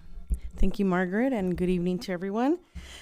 So as we transition to the discussion around the LCAP and the draft for the LCAP tonight, I want to, again, just briefly make that connection between the LCAP, the budget in particular, this budget update as a way of identifying, what are the available resources within our district, whereas the LCAP really is an opportunity to describe for ourselves and the community how we are resourcing and organizing these resources into goals, actions, services, and expenditures. And that's what the LCAP really serves or sets to serve as. A reminder to all of us that the LCAP is a 3-year plan. It's updated annually. It explains how the district, again, uses the LCFF and other resources, perhaps, to address what are the state and the local priorities, and to provide increase and improve services for our unduplicated students who are English learners, low-income students, and foster and homeless youth. So while we start to focus on this draft, you'll see some of the proposed actions as well as the expenditures for the 26-27 LCAP. So we're going to go again. I think it's important to always kind of reframe ourselves and that this is a 3-year plan and where we began with this 3-year plan. So this visual helps us to remind ourselves of the goal alignment when we started year 1. So this slide is really for informational and as a review to everyone, because I've shared this slide before with everyone. And it's really discussing, as a matter of an update for our LCAP discussion, that we worked with the community to ensure that we are aligning not only what the state is asking us to do, but also what are our district and internal priorities, and what is a broader strategic vision for this district. So that includes items and seminal work in our district, such as Vision 2035, our strategic plan themes, board goals and guardrails, and of course, we have a responsibility to the LCAP state priorities, goals, and metrics. So we're not going to spend too much time on this because, again, I bring this as a review for all of us. So let's get into a review of what are the LCAP goals. As a reminder, there are 9. And of the 9, the first 5 really are focused on high quality learning for all our students. And we start with goal 1, meaning high quality learning for all. Whereas the next 4 goals are really about our focal student groups that we seek to serve in very specific ways in our district. The remaining goals, 6, 7, 8, and 9, really address the system, our system. How are we as a system resourcing the needs that our students have through engagement, through equitable and a liberatory district, transformative changes, and accelerating learning for students in alternative or continuation schools. So these goals really reflect the commitment to targeted supports that have been mentioned earlier, but really coherence across our district priorities. The next couple of slides, if you recall our presentation at this time last year, we think it's really important for our community to see presentation in a similar format so that it helps build an understanding as a community, both internally and externally. So these next couple of slides provide a goal-by-goal overview, and I won't get too in-depth with them, but they really serve as an overview of what is proposed to as investments in programs and services, again, that support student learning, engagement, equitable practices, and overall a systemic improvement in LBUSD. So here we have goal 1. It's our broadest goal. It represents the foundation of our district's instructional programming. This goal focuses on high quality learning for all students with approximately $503.2 million in planned expenditures. What's important in this goal and its actions that you can see here, it includes a lot of core services for students and for schools that they rely on a daily basis. So what might those be? Where we see that it says pupil services, instruction-related services being the first 3 actions of this goal. These are core services, right? And so they include classroom teachers, instructional materials, and all the other ways in which we service students daily at our school sites. Some of the larger investments in this goal are around instruction, which includes teachers and school materials, because we need those on a daily basis. But this goal also shows high quality learning is not just about classroom instruction. It also provides an insight into supports that help students access student learning, such as counseling, some health services are called out, literacy interventions, learning acceleration, and career paths. So altogether, these actions really represent our commitment to supporting students and the needs that they may encounter on a daily basis while in our schools. Goal 2, high quality learning for Black student achievement, really has one really big encompassing action. It's the Black Student Achievement Initiative. And it's a commitment, it's a continued commitment to Black student achievement in our district. The planned expenditures for this goal are approximately $2.6 million. So this goal, again, very intentional in its focus, not as broad as goal 1, and that's on purpose. It's really designed to center the experiences, the strengths, the assets, the needs, and the success of our Black students in LBUSD. So this investment really supports, again, what we refer to as BSAI, or Black Student Achievement Initiative, through programming such as Sankofa Saturdays, which we've heard beautiful things about, Sankofa After School, parent workshops through Sankofa, or the Sankofa Parent Village, the support of young Black scholars and Black student unions, upcoming Black Literary Society celebration that we've also heard of, and of course the activation and continuation of the Center of Black Excellence. Goal 3, high quality learning for English learners. I am one myself, and a long-term English learner. Again, 2 important actions around English learner support and English learner coaches and specialists. And this goal has planned expenditures at approximately $5.9 million. Yes, $5.9 million. And you can see in the slide how each of the actions has an allocated expenditure attached to it. So the 2 actions in this goal, as I said, is English learner support, which includes our interpretation unit, which we are always so thankful for. And earlier today, they really went out on a limb under your guidance, Carmen, to really try something new and different to bring in a seamless interpretation experience within the boardroom. But also LPAC, because that's a requirement for our students. And so how do we cover to make sure that those students are being assessed on a yearly basis so that we can get to the intended outcome for them, which is reclassification. Whereas action 2 is the intent is to provide EL coaches and specialists as needed. Goal 4 is a focus on students with disabilities, high quality learning for students with disabilities.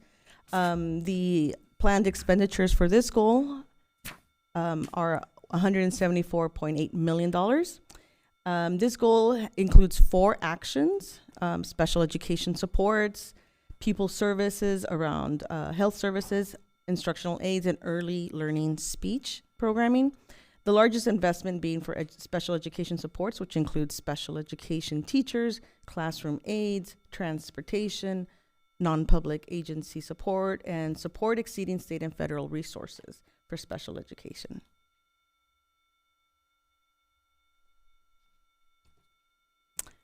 Goal 5, again, a focus on our homeless and foster youth. It has planned expenditures of approximately $200,000.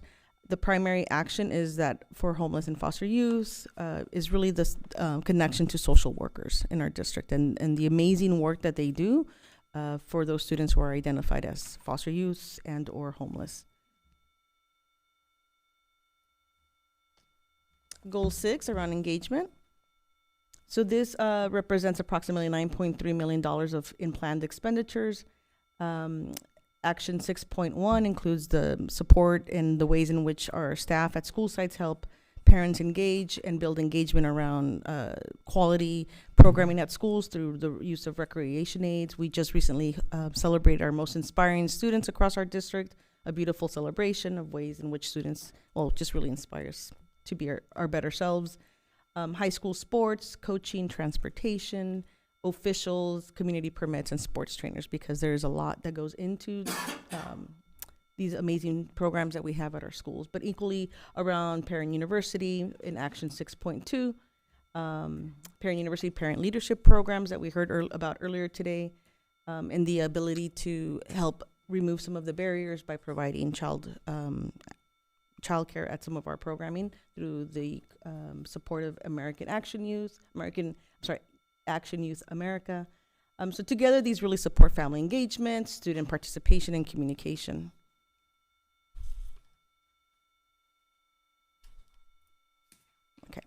Goal 7, we start to talk about our system. So Goal 7 as well is equitable and liberatory district, with expenditures representing approximately $111.5 million. It includes general administration and other services, and as you can see here, there's quite a few. There's 7 actions total that range from school-based student supports to early learning initiatives. We mentioned our early music program, elementary music program, restorative justice, instructional intervention coordinators, and male and female leadership academy, and the continuation of all those actions and programming. Goal 8. And as an overview of transformative change in Goal 8, there's approximately $146.4 million in planned expenditures. And this includes the system level supports that make teaching and learning really possible across our district. So the goal includes, of course, some really important items such that are base or afforded to all our sites, such as the maintenance of our school sites, right? Curriculum support, professional development, and the successful certification of National Board certified teachers.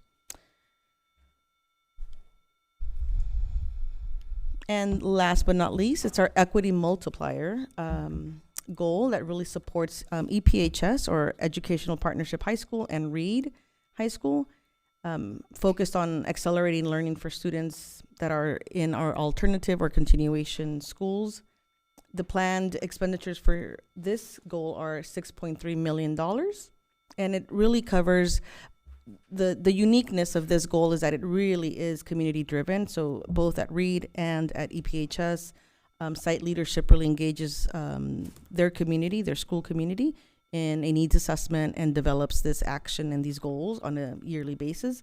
And so you see some of the planned actions for here, and that includes staffing for alternative and continuation schools, but equally the idea of mentorships, tutoring, additional tutoring above and beyond, professional development, and college and career advising for students who are often furthest from success.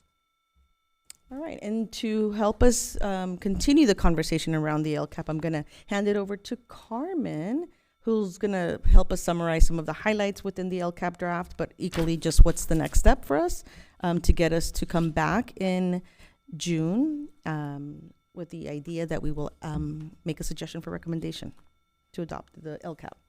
Thank you, Dr. Salazar. Good evening, board members. Good evening, senior staff and community watching at home.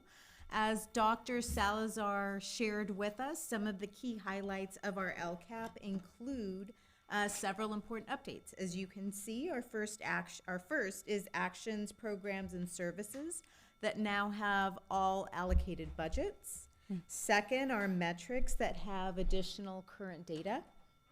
Third, we have increased or improved services, a section that has further details, and the technical assistance section that has also been described in further detail.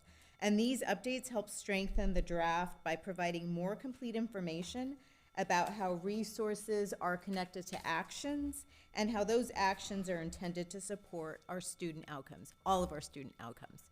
And the draft will continue to be available for our public review and feedback through June 9th, and later we'll review where that can be found.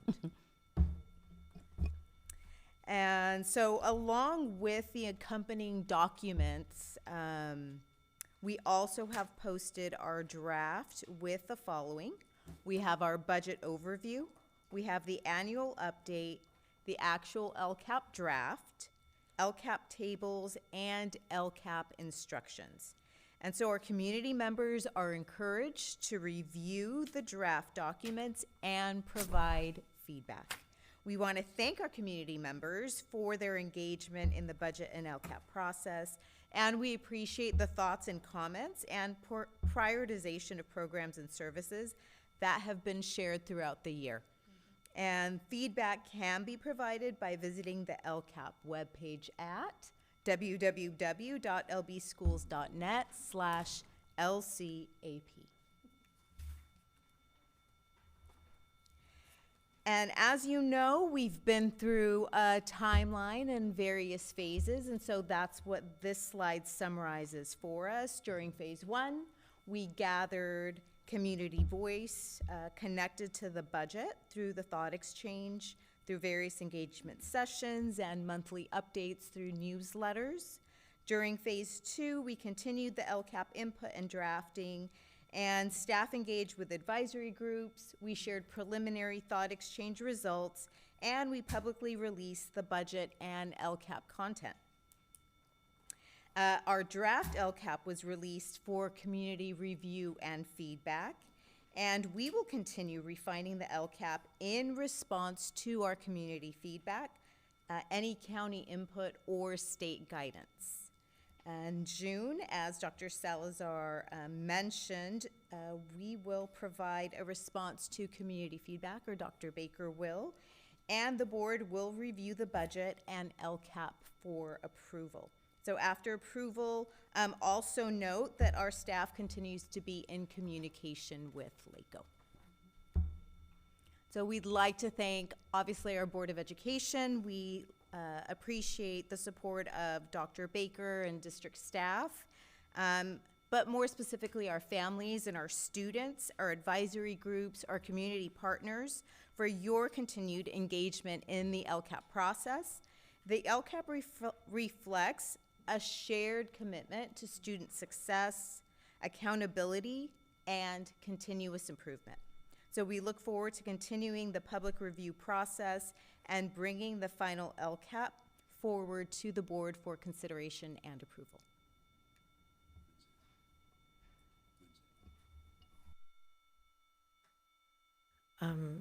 You have a question about when that would be? Yeah, when would it be that we would get it for final approval? I know the deadline. We are scheduled to come back June 17th, where we will make the recommendation that it's approved, or I'm sorry, adopted, officially adopted, formally.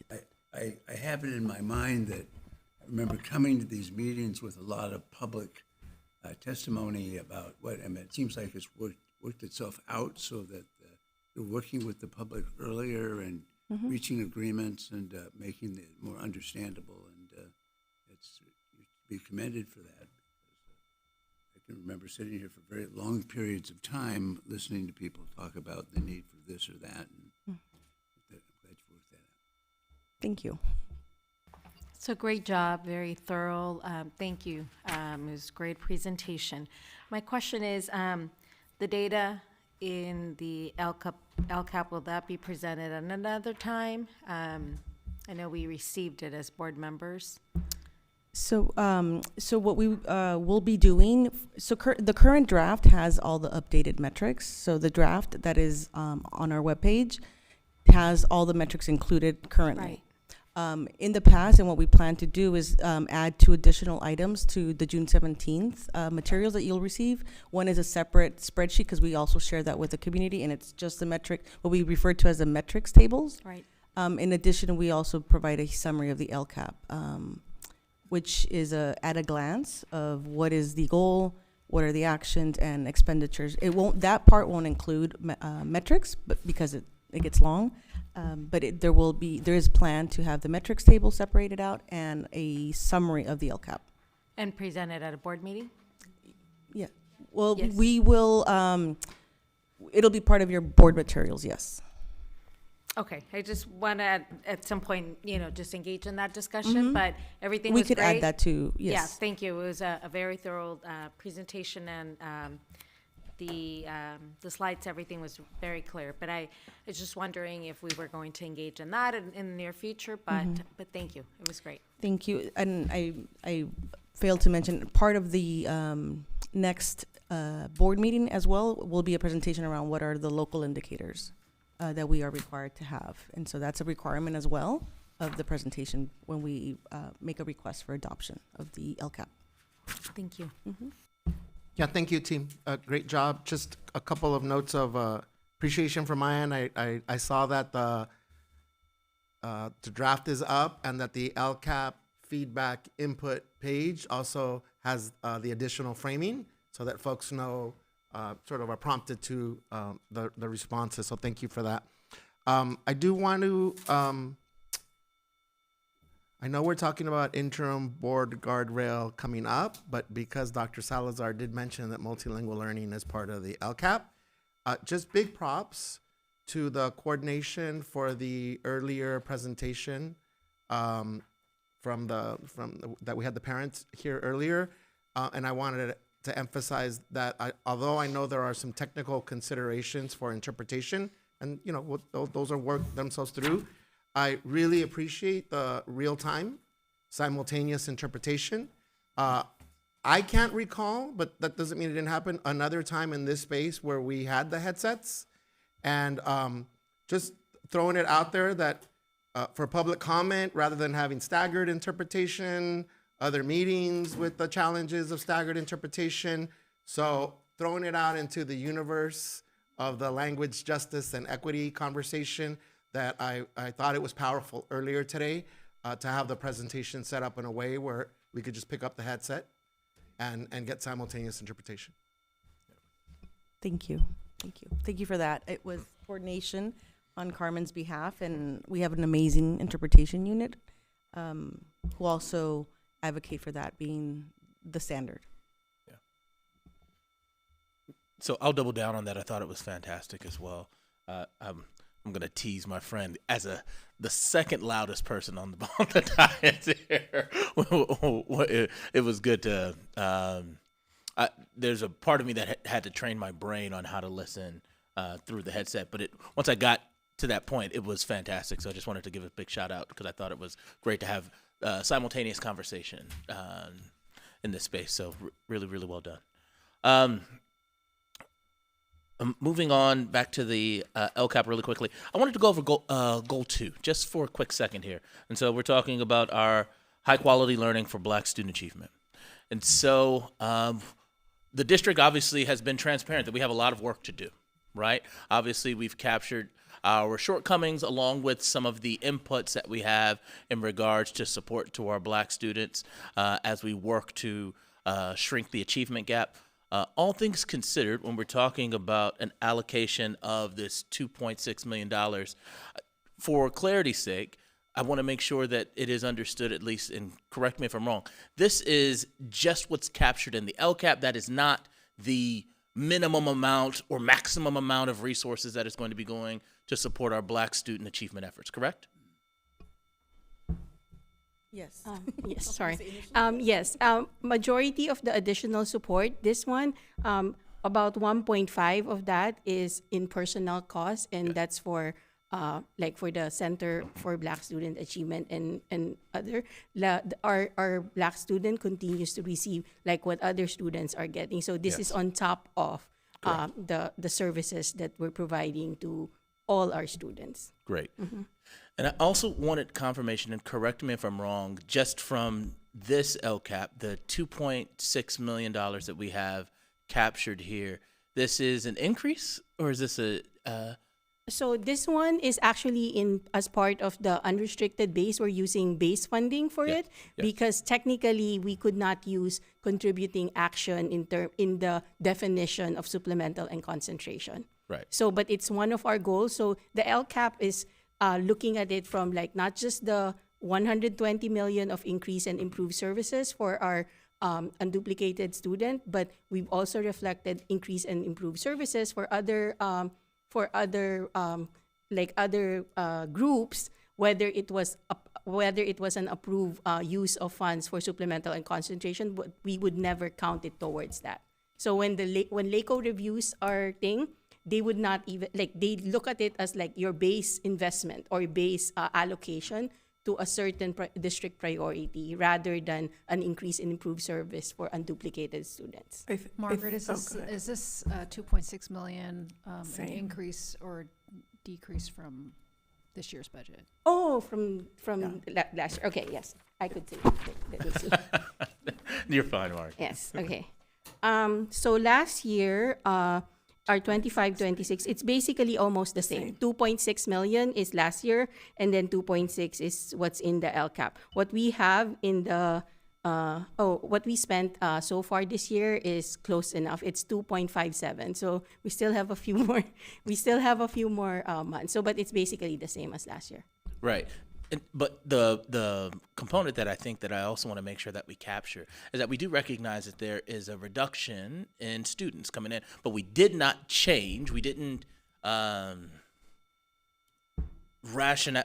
Our rationale wasn't that because there's less students and we'll give less money. We understand there's still a deficit, and so we have kept the amount of resources that is the bare minimum that's captured in the LCAP for our Black student achievement efforts. Yes, Correct. yes. Okay. So it's the same as last year. Okay. Thank you. Along the same lines, like another question, goal 6 on engagement. What was allocated last year versus the 9.3 million this year? So last year, it's 9.7 million. And then we have 9.3 almost, 9.3 million in 26-27.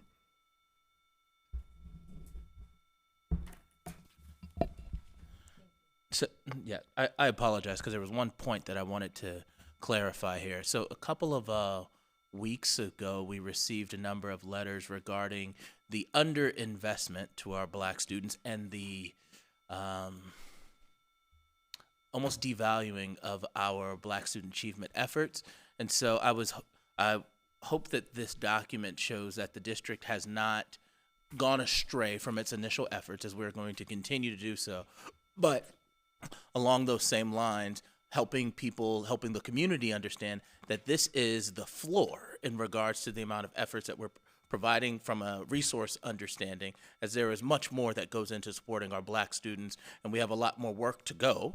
But all things considered, I wanted to make sure that there was clarity in understanding what our, from a resource standpoint, what the district's efforts have been.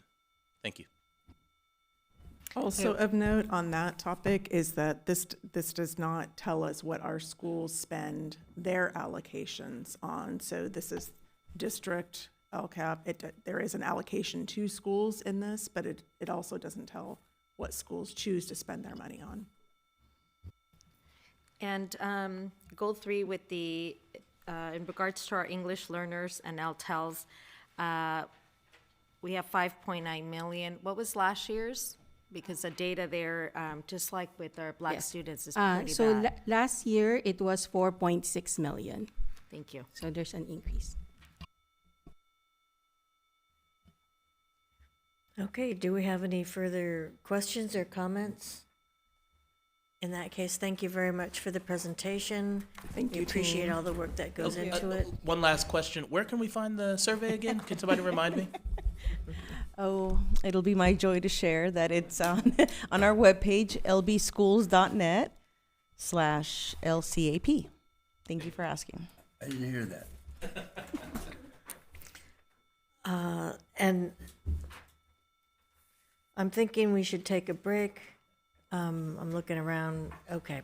So we will take a 5-minute break and be back at 7:35.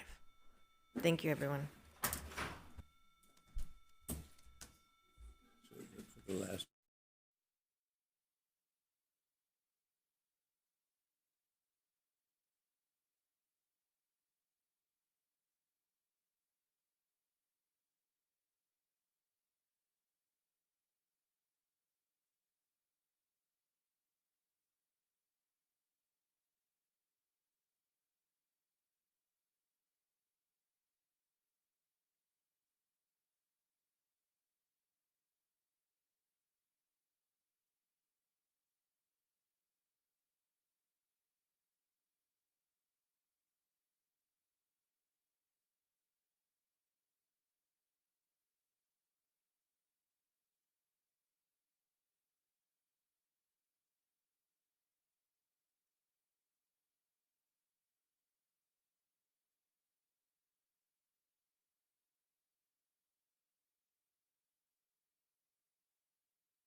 us and rejoin our agenda in progress.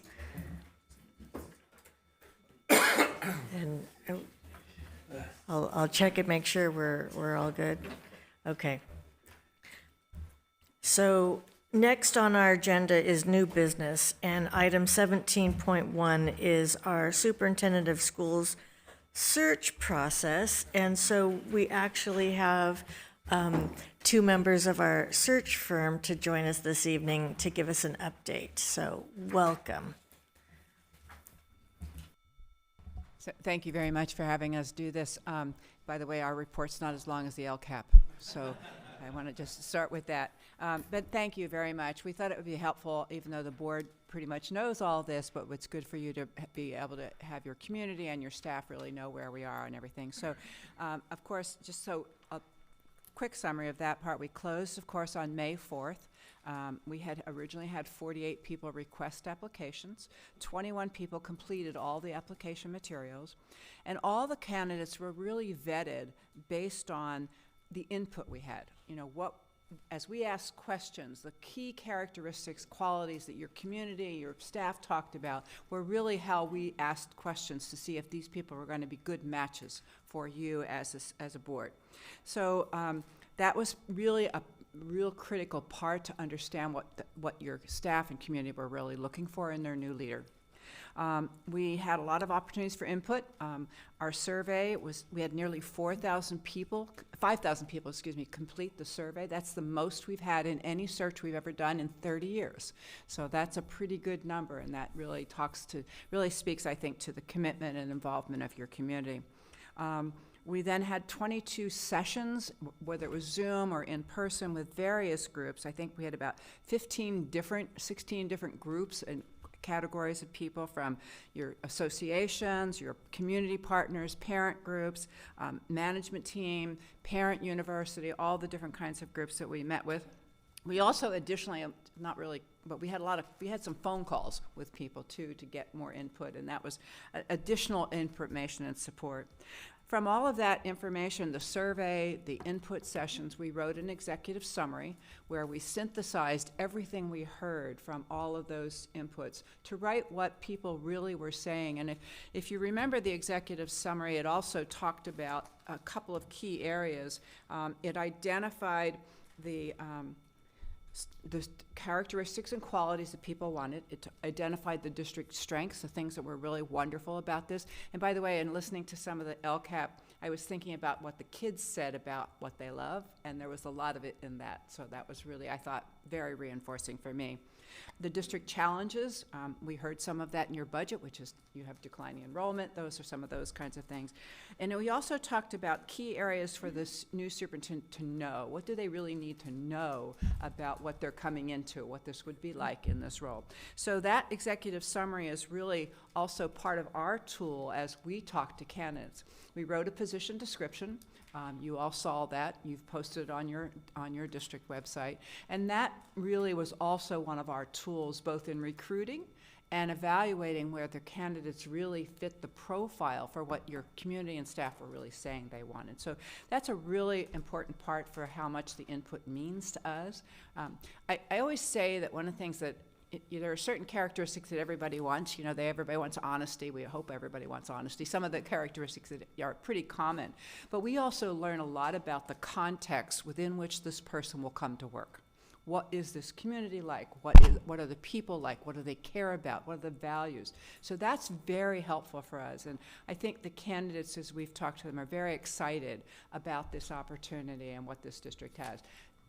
You have challenges. There isn't a district that we know of that doesn't have challenges. We haven't met any yet, so we think that's probably true.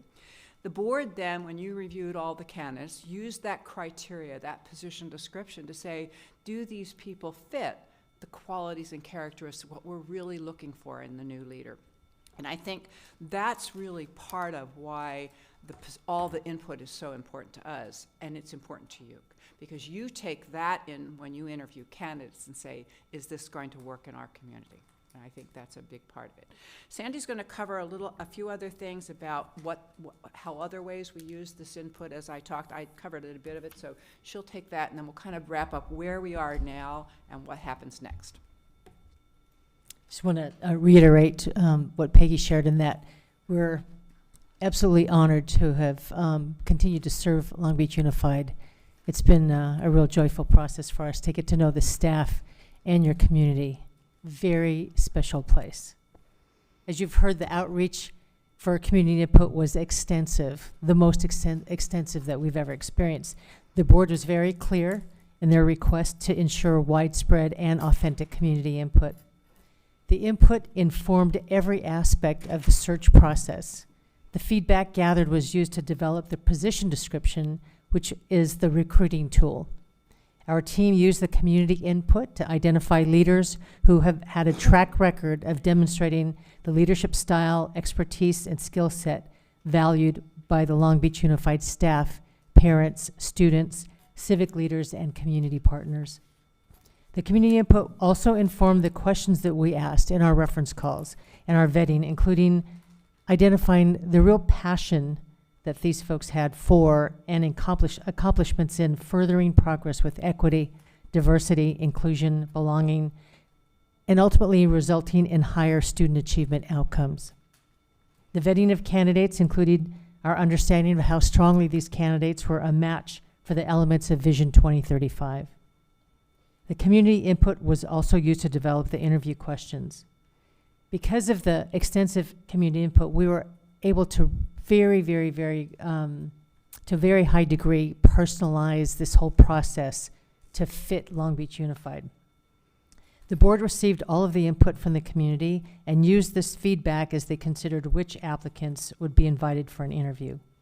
The board members are the elected representatives of the community and have represented the community very well, as they have seriously taken into account the feedback gathered as they fulfill their responsibility of selecting the next superintendent for Long Beach Unified.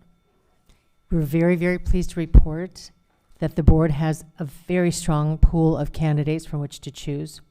We commend the board for their full attention and dedication throughout this search process.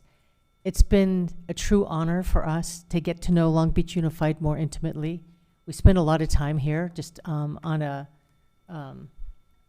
pleasure to enjoy Long Beach, but it has been a real joyful experience to get to know the staff that have demonstrated to be really top quality people, quality folks who are dedicated to serving all children, to ensure that there's a real collaborative effort to ensure that the limited resources that Long Beach has are going to make a real impact on the lives of these children, no matter what their demographic. It's been a wonderful experience for us, and again, we're so grateful that you provided this opportunity for us to serve you. Thank you. And then kind of our next steps a little bit. First of all, I do want to thank your staff, just coordinating everything. Dr. Brown, Nader, everybody's been super helpful to get us the kind of resources we need to make it work, and coordinating all those, getting messages out, all those kinds of things. I think one of the other things I would say is, for both of us, I know, we work with a lot of different boards in the state of California. Some are fun and nice to work with, some are not so much fun. And this has been a really nice experience for us. We watched how respectful you are with each other, and that's something that I know as I've talked to candidates who are wanting to consider this job all along, have said, I've watched what they do, and that makes me excited about the opportunity. So I really want to be, I'm grateful for that. So on Sunday, the board has the challenging task now of actually selecting a candidate, a finalist. So you'll be interviewing. It's an all-day event. It's a long day, but I think you'll find it can also be very rewarding, and it'll give you a good opportunity to spend some time with these people and figure out what works for you. Once you have made that finalist, for the public's perspective, there is negotiations on a contract. They have to come to terms, get that all taken care of with the lawyer and all those detail work. And then at a regularly scheduled board meeting, the board would have to approve at a regularly scheduled board. You can't call a special meeting. Very often boards have an opportunity for that to occur at a meeting where they can have the candidate come and be introduced and community people can meet them.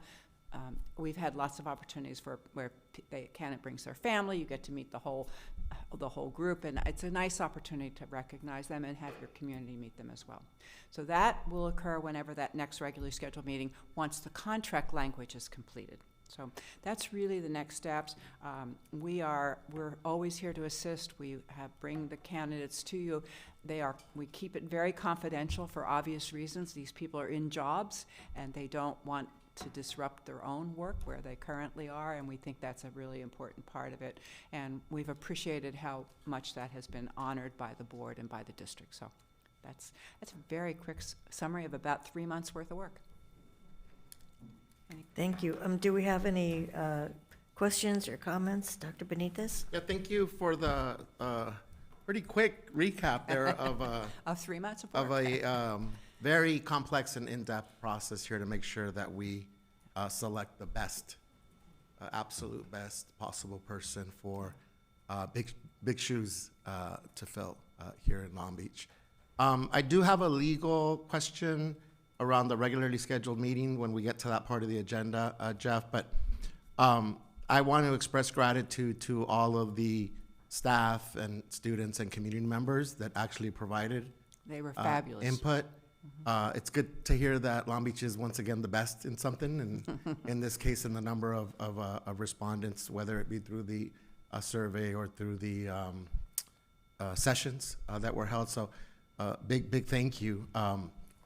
One reflection that I would have moving forward, and I'd love to sort of follow up to get your thoughts on how this might work, is because of this commitment to community engagement, and you heard it here today, and it's one of our pillars, and it came up as a priority too for the next superintendent, is I am disappointed that because of the confidentiality considerations, we weren't able to add an additional layer of community engagement where community could meet some of the candidates. So I would, in thought partnerships, ask you to kind of think, what might that look like? Right. Because I do think it's important for our community. I'm sure that it's important for other communities. So I just wanted to share that I was disappointed that we weren't able, because of the confidentiality, to make that additional, to have more community engagement, basically. So those are my thoughts. And I do want to say, we recognize this is the biggest decision, but it's your decision as a board, and we know this is the biggest decision you make. It's a very important one, and we know how serious this board is certainly taking it. And I think when you reflect on all the input you've received, and I don't know, I mean, if you read all of that, it was a lot. There was a lot to read about the input. And if you read all that, I think you have a good understanding, because you represent your community well, and you have a good understanding of what they're really looking for, and you'll bring that to the meeting. And it'll be a challenging decision. Our job, we always think, is to make your decision hard, right? To make it harder for you to make that decision. But you have a lot of input and a lot of ideas, and a good sense of your community, we think. We'd like to also recognize the civil discourse with which the board deliberated and grappled with the conundrum of this board desperately wanting to have even more extensive community input, but also understanding the drawbacks and the real risks of losing confidentiality. So it was a lengthy deliberation and a lot of earnest conversation among the board to really grapple with that. But we saw very clearly and recognized how much you are committed to community engagement and how much that really, really means to you personally and collectively as a board. So we appreciate that, we respect that, and we understand how hard of a decision that was for you to move forward with this process. Well, I want to thank you for your patience, your professionalism throughout this process, and you're absolutely correct. The feedback in the hundreds of pages that were given to us as board members clearly give us an indication of what our community is looking for in the next leader of this district. And so I just wanted to thank you for all your hard work, and I think this process was also, a little bumpy, and your patience and your professionalism is much appreciated. Thank you. Thank you very much. We'll see you bright and early Sunday morning. Yes. Thank you, and see you Sunday morning. Sunday morning. Okay, so next on the agenda, we have item 17.2, acceptance of monitoring report for board interim guardrail 2A. We had a presentation earlier today, and now we will be taking action on that. Madam President, may I share a few things about that report as we? Yes. Great, thank you. Really appreciate the opportunity to hear specifically from parents at our school sites and those who interact with parents at our school site.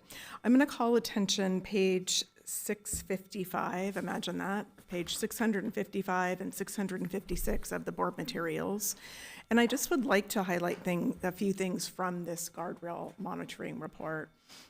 So as a reminder, and this I'm is sorry, partly Dr. Baker, we have a different numbering on our pages. Okay, so it starts, looks like this, and it's the 2 pages that So have most of the 372. information. 372 on our okay. packet, yeah. 372, thank yeah, you thank you.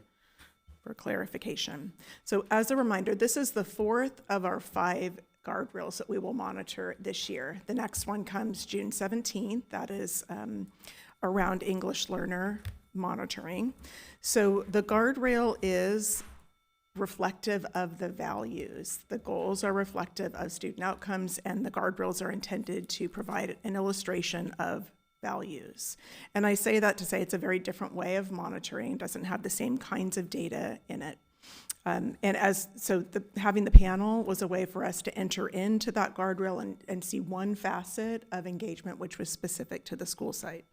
This is a proxy for what the guardrail actually is. So the guardrail is actually the superintendent may not allow implementation or adoption of any classroom, guardrail 2. I'm reading guardrail 3. Guardrail 2. The superintendent may not allow major district-wide initiatives to go forth without engaging students of color and their families, following stakeholder engagement principles that are utilizing current adopted best practices. So want to appreciate the work that was put in by multiple departments, even to come to what would it look like to illustrate in practice what that value is. In fact, in addition to equity engagement and partnerships, the Research and Student Outcomes Office is reflected here, and I'll share where. The communications team, staff from the Center of Black Student Excellence, our facilities department, state and federal programs office, the Board of Education itself, students, and Dr. Twall relative to the strategic plan monitoring. And so we're taking a big step back and thinking about that guardrail in its totality while we heard one aspect of that today. So the first page reminds us of the guardrail and gives some background on the lead department. I'll turn your attention, if you turn to the second page of the monitoring report. In the middle of it, there are 4 different aspects. Thank you, team, behind the scenes. District engagement, focus groups, advisory groups and town hall meetings, and then family survey and student pulse survey. So I just want to call attention to these. This is where multiple departments have collaborated at a district level, interacting with students, interacting with families, and interacting with schools, but stepping back from the examples that we heard this morning. So in terms of district engagement, you can see, as it says, across 12 types of district family engagements collected on Thought Exchange, over 550 participants, citing the 89% they're tracking were from families of color. Significant, we heard the LCAP team mention this, the high level of engagement across nearly 3,000 participants and the thoughts that were expressed there. Also, at your request, tracking the percent of respondents who replied and that they were students of color as well as their families. And then you can see to the focus group point, we had the communications team, research and student outcomes office, Dr. Twall, Dr. Levitt, participating in focus groups around multiple topics that were connected to the board's goals. And that's the other thing. This monitoring report is reflective of the connection to the board's goals, not all of the kinds of things that we can engage about. On the right-hand side of that, you'll see the notation about advisory groups and town hall meetings. So you can see some of the regular groups that are engaged for feedback, for LCAP, for opportunities to communicate with district staff with the numbers there. Your Board of Education town halls are named there. That was the Equity Engagement Partnerships Office who participated in hosting and really interacting on customer service issues. And then something we don't often talk about, but facilities community engagement town halls that tells us about their projects and those who were engaged there. The survey data reflected family survey and student pulse survey, so you can see the responses that were provided around the family survey. That also appears in the LCAP, so we're also trying to look at where we see the alignment between what we're reporting in the LCAP and how that appears in terms of engagement, and then also the student pulse survey, which you've heard us talk at length about, that in particular around sense of belonging and how students have really elevated that as part of the priority for them. And so this gives us a chance to step way back. Obviously heard a wonderful story about what parents and support staff have been doing at schools, and then the broader look of the proxy for thinking about inclusive decision-making. What does it look from a district perspective? So with that, I just wanted to make sure that there was a little context. Dr. Brown, I don't know if there was anything specifically that you wanted to add after this morning's report. Yeah. Thank you. Thank you for that. I'll just add that we heard from a panel including a couple of moms, and they talked about how much the workshops and outreach mean to them, and some of the things we heard was that it was empowering. They feel stronger together. They're able to make connections with other parents. We're motivating parents to be more engaged and more involved in their child's education. And it all comes down to making everyone feel welcome. And we heard from the grant principal that a smile doesn't cost anything. So just the value in that, people to people dynamic. And then they were also courageous enough to tell us how we can improve, what we need to work on. And one of the things that they mentioned was the role of the facilitators on their school campuses. So it's definitely something that we need to keep in mind as we tout the value in their engagement. We have to make sure that, we honor what they tell us, that we act on that it's not left just in a panel, just as, something that we heard that we don't absorb and soak it in. So with that, I believe we need to approve this monitoring report. Should I save my question for discussion then, President Craighead? Yes, please. Okay, so move to approve progress monitoring report for interim guardrail 2A. Second. Any discussion? Yeah, so along the comments that you just shared, President Craighead, I do have a wondering from Dr. Baker, Dr. Brown, the team in general around thinking on how we can account for, we definitely want to see an increase in involvement, participation, engagement, but there is a difference between responding to a survey, coming to a community meeting, participating in an ELAC space. So just kind of thinking that, of course, we want to see an overall increase, but how would we account for the different levels, some more involved than others, some more directly impacting school site decision making than others? Any thoughts, wonderings as 20% increase, great, but not all increase is kind of the same, right? So thoughts about that from the team. I'll start, and then please add in as others have thoughts. Our core work has been built around being in and with community. So the engagement that we're talking about is the spirit of relationship, which doesn't come through surveys. A survey may be one component that hopefully sparks a conversation.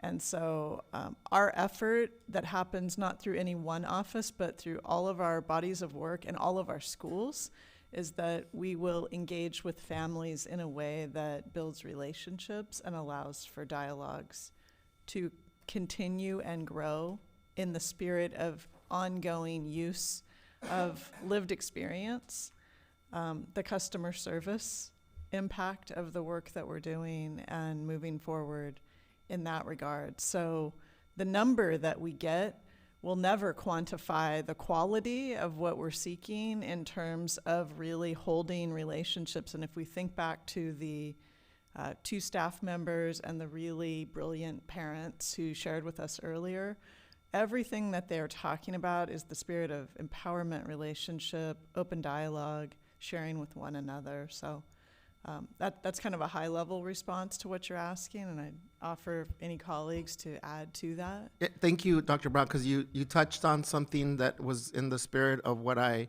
attempted to share earlier today, which the impact of what that participation is leading to. So the question around, what have we learned from these relationships and the testimonies that are shared, and in what ways does that learning make our system better? All right, so that's I think we're saying similar things, but anyone else, I'd love to hear thoughts about that. Yes, thank you. I was going to share. So you may recall when we initially adopted this or brought in this interim guardrail and the wording of this, as Dr. Baker said, we were very intentional about being grounded in our board goals and guardrails. There's a lot of engagement that happens, but how do we get very precise related to this?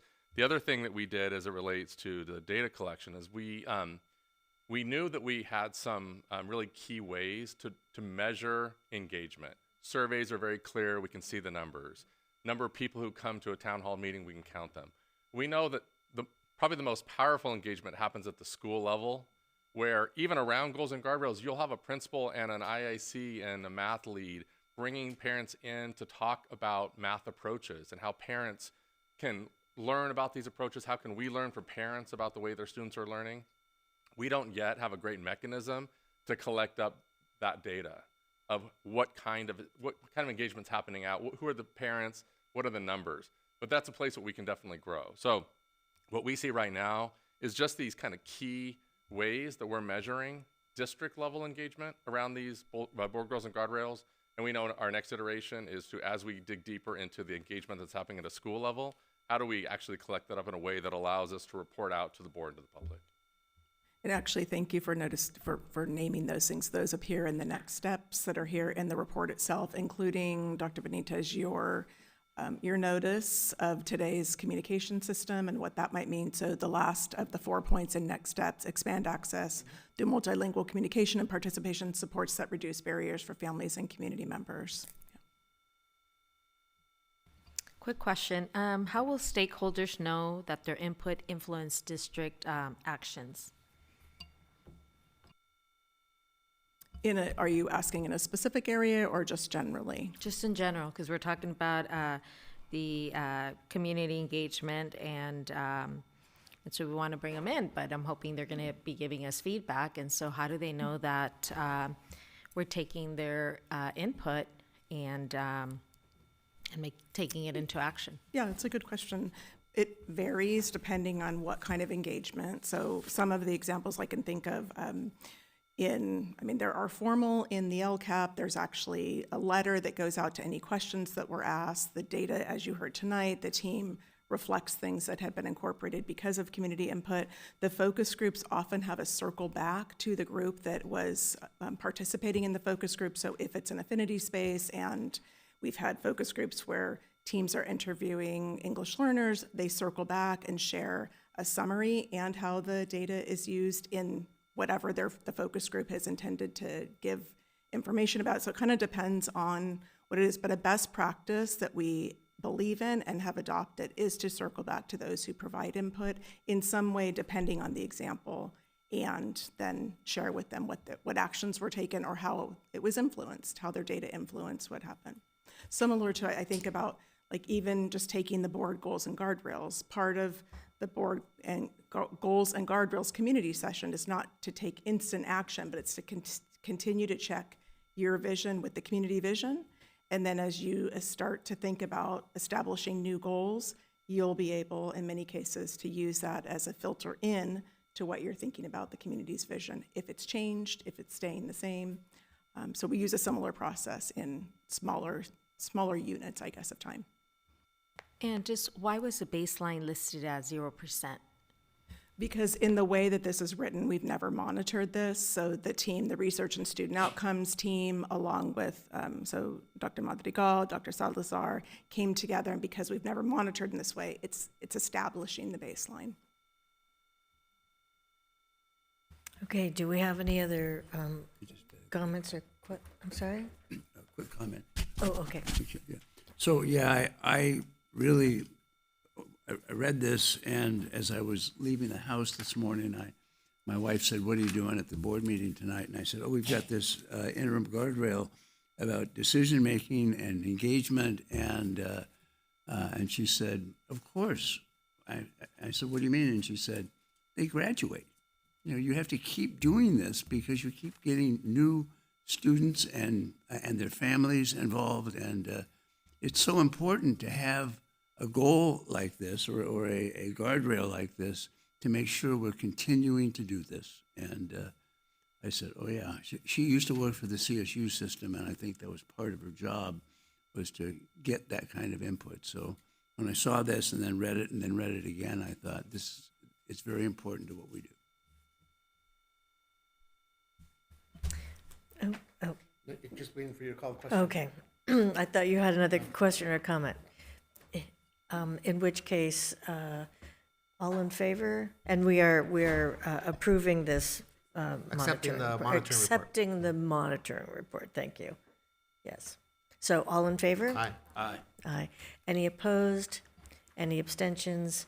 That passes 5-0. And that brings us to approval of monitoring calendar for board goals and guardrails. And I'll just remind us that with our quarterly self-evaluations, there's a mention in the column for, I believe it's under mastering, that the board doesn't make changes to the goals and guardrails. But when it comes to the monitoring calendar, staff can make changes as we learn our way through the process. And so having this item on our agenda shows that we are learning our way through the process and also honoring the work of our staff, because they have to be able to align the research and data that's available with a calendar that works for our calendar of board meetings. Everything has to align just right. It's a heavy lift, and it's a process. We may even see more changes in the future, but this is the calendar that's been refined so that we can go forward in the next school year and beyond. So I believe we need a motion for that. Move to approve. Second.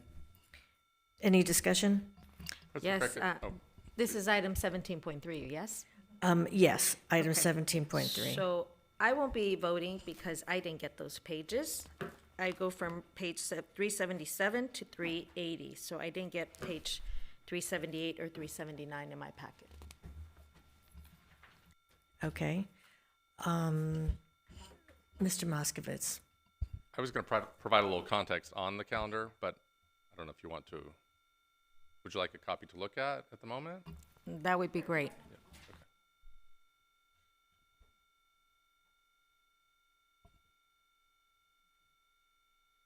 So first of all, this is listed as an information action item. Our preference would be that we take action tonight so that we can move forward with the calendar into next year. But if for some reason the board feels that we should come back on the 17th for action, that would be okay too.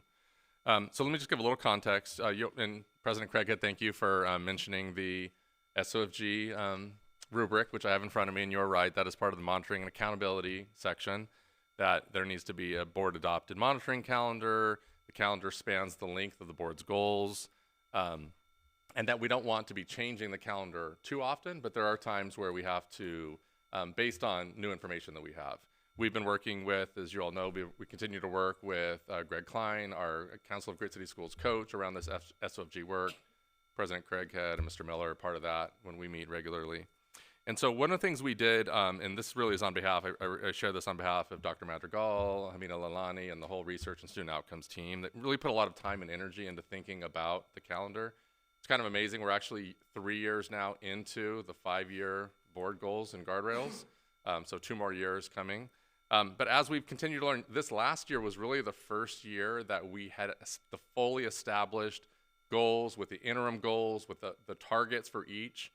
So while we're in the 3rd year, this is really kind of the first year of the entire system being fully in place. And as we learned this year, one of the things that we identified was that we were well above the minimum number of monitoring reports that we had to bring to the board. And that was great. We were, trying to get the A+, I believe. But I think we all found, definitely staff and maybe the board as well, that the cadence of reports was very rapid. And more importantly, from the time the data was available to us as a staff to the time we turned them around to you all as a board was very quick. There really wasn't enough time for us to engage with principals and teachers and others to really analyze that data in a way that was meaningful to creating the change that we're really trying to create. So one of the things you'll notice on, if you were to compare the proposed calendar for the next 2 years to this current calendar, you'll see that we're actually going from 28 reports in the current year to 22 next year. So 6 may not seem like a big change. It is a significant reduction in an overall. More importantly, we've pushed back in some ways, in some instances, the date that you'll receive the report from what you would have seen this year. For example, for those looking at the calendar, we'll be talking about Goal 4 in December next year, December 2025. This last year, we looked at Goal 4 in September or October. That just allows us to take the data at the end of the summer when it's available, engage, as I said, with senior team, district leaders, principals, teachers, to really understand what is this data telling us, and what are we going to do differently as a result of it. So by the time you receive that report, you can know that it has been thoroughly kind of vetted and input provided by lots of different groups. Not to say that didn't happen this year, just the window was so much tighter that we were all sort of scrambling to get that clear information. So the fewer monitoring reports and slightly larger windows are going to allow us, I think, to have more meaningful conversations with you as the board, and again, more importantly, to make sure that we're engaged with our team, our staff, our teachers more intentionally. A couple other quick things, and then any questions you have, I'd be happy to answer. One of the things that actually isn't really in the calendar itself, it's actually an omission, something that we intentionally removed from the calendar. You've probably heard from teachers, principals, we definitely did, as we have staff attend teacher council meetings. We have teacher council meetings with representatives from every school at elementary, middle, and high school. We talk with our principals through groups like Album and just regular interactions. We know that we hear that the number of assessments that our students take sometimes feels burdensome. And we are constantly balancing how do we make sure that we get enough assessment to know where our students are in progression towards what we expect, but not over-assess to the point where it's becoming, as I said, it's taking away from instructional time, or it's becoming a burden to students or to teachers. So it's a fine balance. All of the assessments that we have brought forth for our teachers and students to actually take are grounded in the board goals and guardrails. So our students are not taking any assessments that are not ultimately being reported up to you all. However, specific to board goal 3 and the math goal, you may recall a couple of months ago when we were talking about interim goal 3A related to iReady math. We had shared that as a system, we've struggled to really understand how iReady math helps us move the work forward in the way that maybe we intended for it to when we initially adopted it. Differently than iReady reading, the reading standards are cyclical and they spiral. And so we can take an assessment 3 times in reading throughout the year and actually measure progress towards end of year goals. Math is very different. You teach math in sort of discrete units, and to take an assessment in December on things that haven't even been taught yet is a little bit challenging for our teachers and our staff to understand how that is implicated. At the same time this year, you'll recall that we implemented a new quarterly assessment system for both reading and mathematics. And we have found, and you actually saw a report last board meeting related to the quarterly assessments in math and sort of how we were distinguishing how that was showing us progress that our students were making. We believe that those quarterly assessments do a very significant job. This is the first year we did it. We wanted to make sure. We think they do a good job of helping our teachers to measure progress or their students' progress in mathematics. And our research and student outcomes team will be doing some correlation studies this summer to confirm it. But as a result of that, because we believe that those quarterly assessments are a good indicator, what we're planning to do is pause the use of iReady Math next year.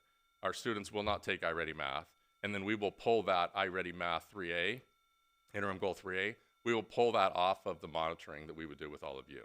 So we think that the quarter exams and the grades and all the things, other components of board goal 3 will still allow us to collectively understand, are we making the progress that our students need to be making, and are we supporting them the way we need to? But by removing that iReady Math assessment, by pausing on that for next year, it's going to be a big relief valve, frankly, for our teachers and for our students. And we don't think it's going to detrimentally impact our ability to communicate with you all about progress we're making with board goal 3.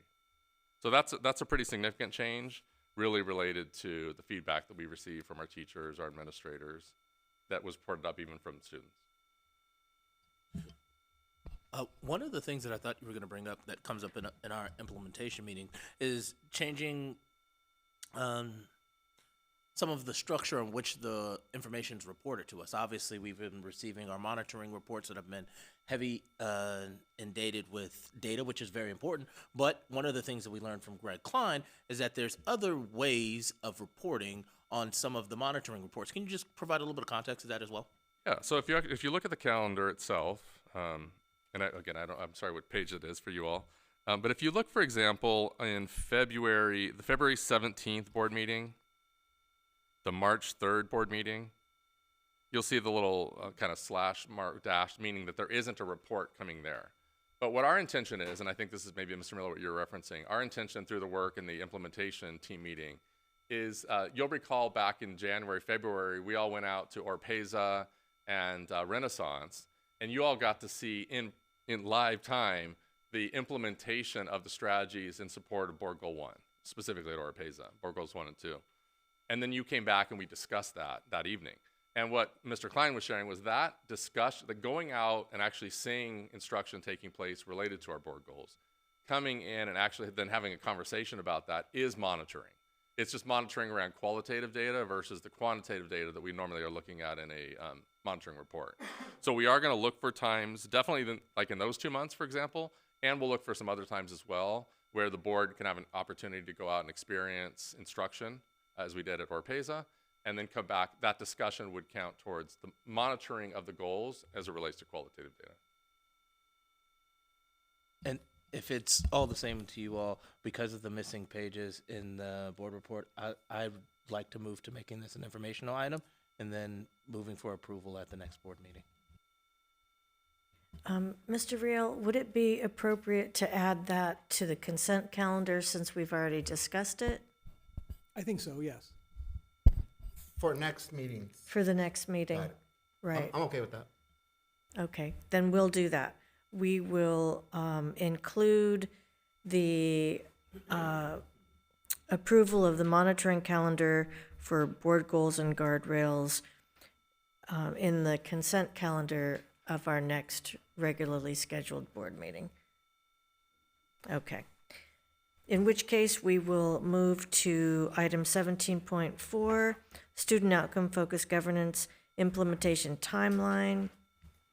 And this is an item that is on every agenda, and then we give updates when appropriate. Does anybody have any updates to include? Member Miller? So in regards to my community check-in, I have not rescheduled the date as of yet, but I will be doing a check-in with some of my community partners that I hoped to have present at the event that I host for my district, and so I hope to have an update for you at the June 17th board meeting. Okay. Is there anything else that we need to include? Not to put Board Member Lopez on the spot, but just knowing that we do have technically on the calendar the August check-in for your district. No. So we'll, at least, and this is where we can have the discussion, my idea was that I didn't want to impose on your month. And so I know that it was part of the calendar for you to have yours in August. And so if you have a plan in place, I would hope that you'd still have the freedom to do so. And then I would work on planning mine autonomously without impeding on whatever plan you had scheduled. Thank you. Then we will move to item 17.5, approval of amendment of 2025-2026 schedule of Board of Education meetings. It's just a one sheet that says just the description of it. Right. Can we get a copy? I don't have a 17.5 and I don't have that sheet either. Do you have it?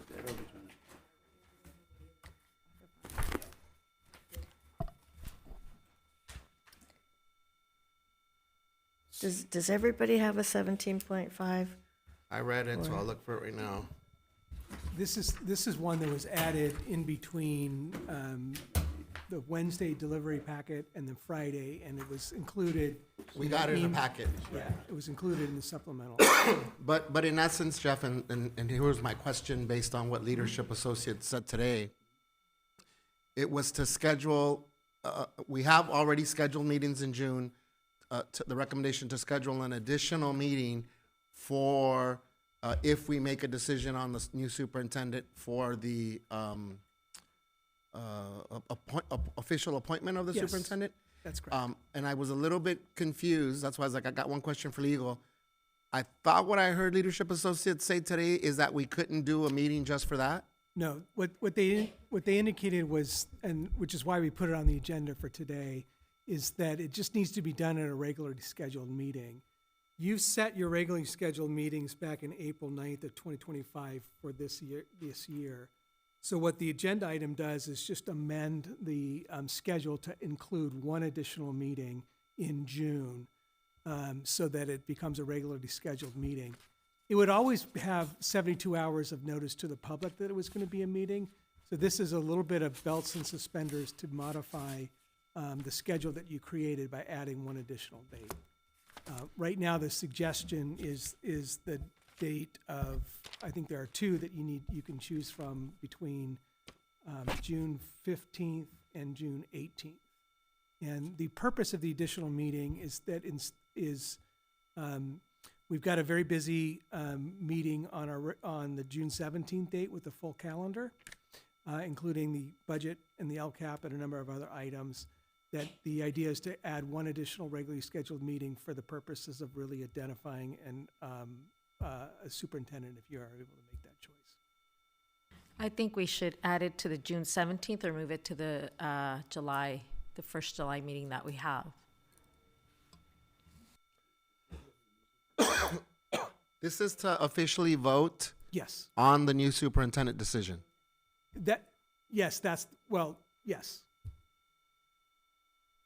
Correct. The recommendation has been made because of the significance of what it is to have a superintendent named and to have a single item board meeting where that is the only item on the agenda, where you can introduce, you can, as they talked about, you could have family present, not in the midst of all of the other decisions that you'll make at the regularly scheduled meeting. So upon all of the thoughts that go into the decision and then the significance for the person as well, that if you have an additional meeting June 15th or 18th, it would only be for that item. So don't think 3-hour meeting. It would really be for the board to make that appointment public and to then introduce and acknowledge the new superintendent. Got it. Did we already move for approval, or is this it? Oh, okay. Move for approval. Second. Discussion. So on the, I did see it and I did read it, but I can't find it. There weren't the specific dates. So can you? There weren't specific dates, so we're proposing June 15th Okay. is a Monday or June 18th is a Thursday. And that is in line with having someone with a start date of July 1st for their contract. It gets you into that opportunity should you make a decision through your interview process and be ready for that, then it allows the person to start July 1st. So I'm going to retract my motion. My motion will be move to approve scheduling this meeting on Monday, the 15th. And then we can have a discussion on whether that works or not for everybody. Agreed. I second. Thank you. I missed the first. Yeah, so we retracted my motion because I didn't actually give it a date. I more Did you just move? approved. Yeah. Oh, sorry. Then Yeah. I can't yeah. retract But it. I'm yeah. You can't retract my motion, but I'm going to retract it. I'm going to retract Eric's motion, Jeff. No. Let's but- start over. Right. The fact of the matter is we didn't give an actual date. And so his proposal is for the 15th, that Monday. I know that Monday works for me. Okay, so just to clarify things, you spoke out of turn. You want to change your motion to... Yes. I would like to change my... Thank you very much. You can't steal my motion. I like to change my motion to June 15th. Right. Right. So now the... I retracted a motion that I didn't make. Yeah, How was that? Accept it. And it worked because we are tired. It is late. So so to clarify, the motion on the floor is that we add a meeting for Monday, June 15th. A regularly scheduled meeting. A which is regularly important. scheduled. Technically, Well- it's to amend your regularly scheduled meeting to add a meeting on June 15th, regularly scheduled meeting. Do we need to have a meeting to schedule the meeting? Or That's what you're doing today. That's what we're doing today. Got it. Second. Second for Benitez. Any further discussion? Member Lopez. Just to confirm, the meeting would be at 5 o'clock. Yes, it would be an evening meeting. Just with one item. Unless there may be one accompanying closed session item related to that. But it would be limited to 2 items, both. But still at 5, whatever that is, at 5 o'clock. Yeah, okay. Any further discussion? All in favor? Aye. Any opposed? Any abstentions? That passes 5-0. We will add a meeting for Monday, June 15th. Thank you. Sometimes it's not pretty. A little fun, though. Okay, we are at report of board members. So, Member Miller, we will start with you.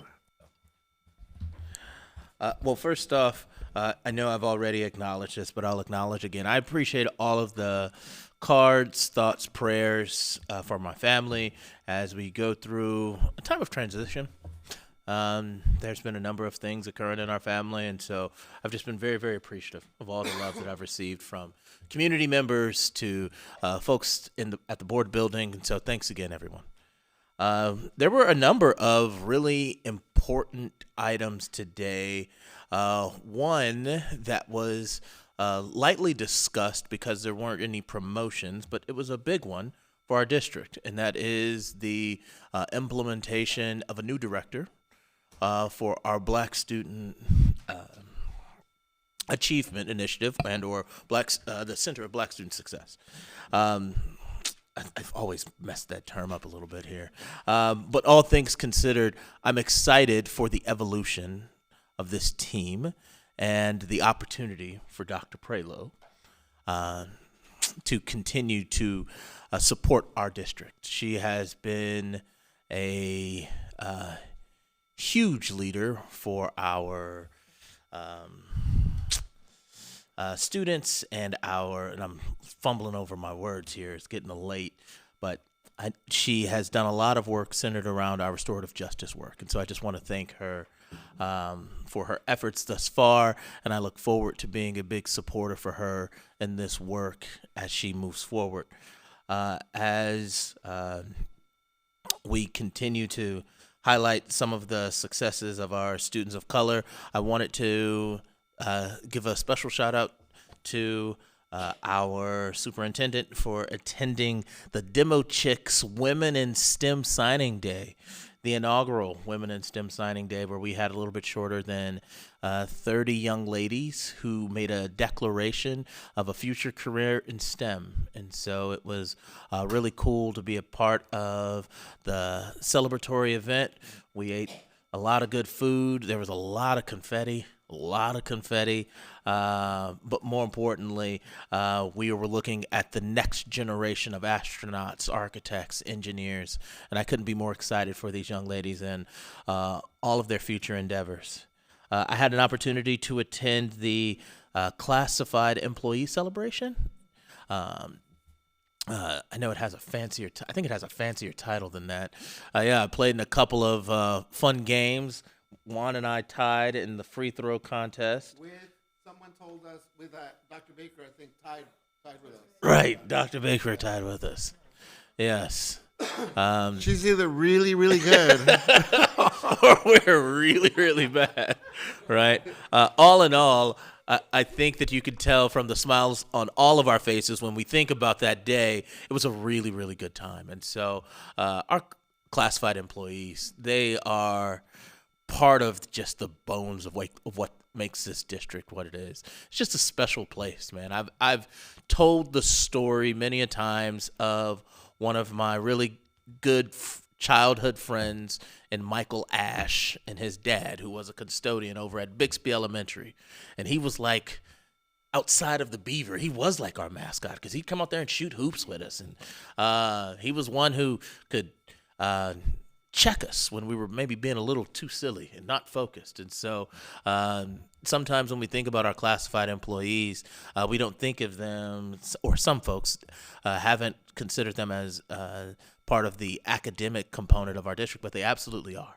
And so I just wanted to thank all parties involved who hosted that fantastic event, as it's one of my favorites.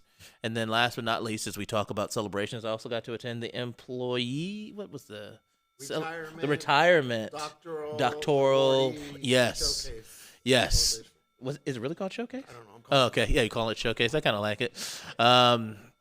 All things considered, that's also a really, really fun one for me.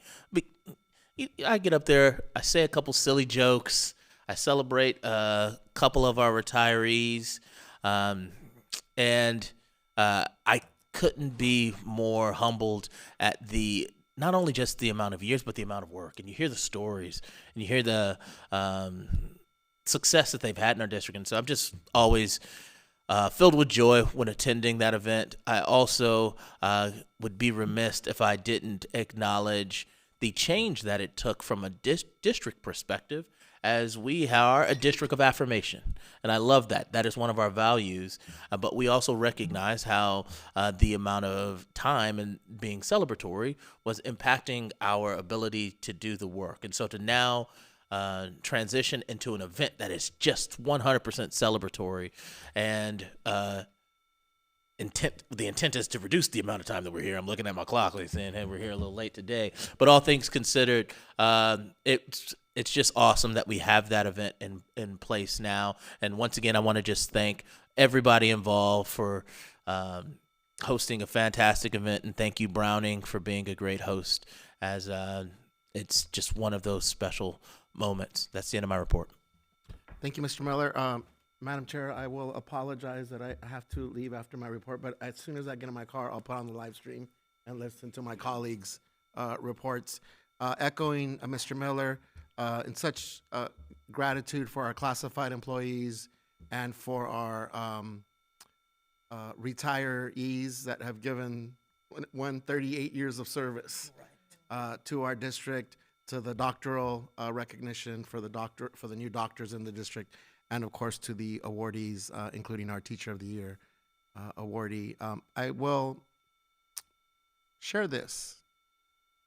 I am looking forward to Dr. Prelo advancing our work around Black student excellence in and with community, and reaffirm my and our board's commitment to Black student achievement, Black student excellence, and supporting Dr. Prelo in those efforts. So looking forward to advancing that work with my colleagues and the entire district team.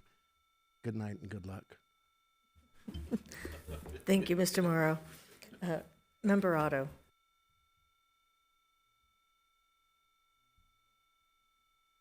I will sign on to what Juan said about the Center for Black Student Excellence and the direction that it's going in, and I'm very looking forward to that as an addition to what it is that we do.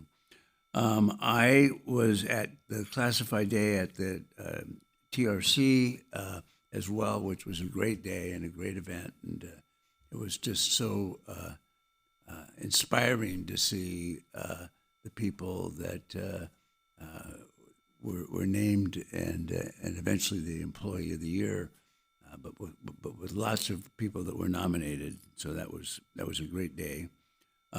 Last week I went to Wilson High School with Superintendent Baker and the principal, Miss Suzanne Caverly, and we got to see the new pool, which was different than I expected it to be, but great. And we also got to see a group of students doing music and getting ready for events that were coming up that soon, and graduation. So I'm very personally looking forward to graduation. I do Sato tomorrow, I think, and I do Wilson early next week, and we're trying to figure out a way to embarrass my grandson, who had his picture on the front page of a big track publication in the district because he had won the state championship last year, and he's going off to college. So it's been a good time, and I'm looking forward to graduation season. That's all. Thank you, Member Lopez. I'll be super brief. It's my daughter's birthday, so I like to get home to spend some time with her. So the school year is coming to an end, and I just want to thank our wonderful teachers, facilitators, and principals for their commitment to our students. And I hope that as summer approaches, you may find time to rest, recharge, and enjoy the things that bring you joy. Whether you plan on traveling or spending time with your family, working on personal projects, just take time to rest and enjoy the summer. And everyone have a happy summer. Thank you. I'd like to thank the Madison PTA for inviting me to their Donuts and Grown-Ups event. And this kind of replaces, is that the most inclusive thing you've ever heard? Because it used to be dads and donuts or moms and muffins, but then that would exclude, certain kids. This is Donuts and Grown-Ups. And yeah, that's the Madison PTA with the, right, with the chair being Jennifer Dillon. Thank you so much. What I will add about the classified event was that the Employee of the Year, Mr. Eddie Simpson, his wife gave birth to their daughter Luna hours before he was awarded Employee of the Year. Just imagine that conversation in the hospital. Honey, I'll be right back. Anyhow, so congratulations. Yeah, incredible. He's got the sweetest wife ever. But he owes her, let's face it. Yeah, but he owes her. So congratulations to him, well deserved. And then, pardon me, I attended an event at the port celebrating education. And also we heard from Kyra, our Cabrillo student representative, who talked about the drone soccer.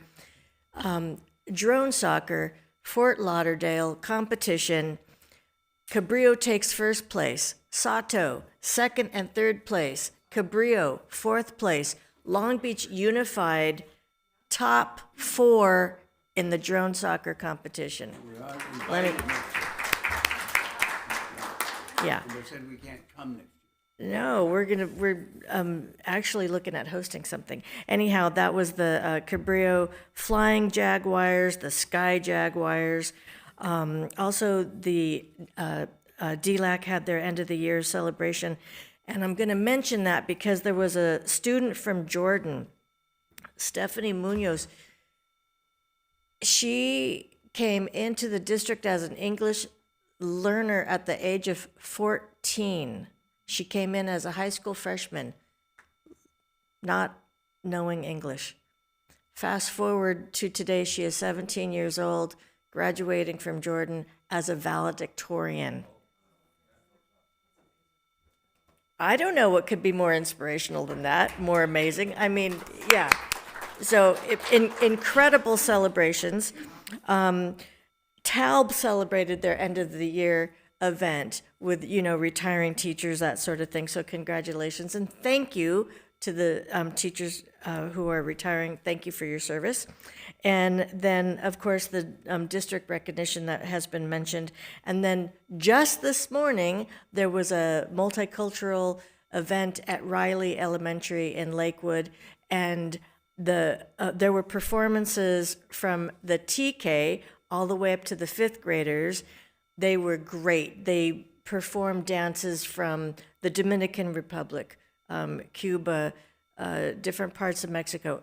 Incredible, very fun. And then lastly, I'll just say next week, actually this week, starts our high school graduations. And so as just a little message to our graduating high school students, it's a time to celebrate, but celebrate safely and responsibly because you have the rest of your life in front of you. So be safe out there. Dr. Baker. Well, I will continue about graduations. Two things. One, we graduated our first class of students tonight while we were in the boardroom. CAMS has graduated, so sorry to have had to miss that tonight. Mr. Samuels is there representing all of us, so congratulations, CAMS class of 2026. And just to make note that most of our graduations this year will be live streamed, so families can participate on our YouTube channel through live stream for almost all of them, not all of them, but check the schedule and our YouTube channel.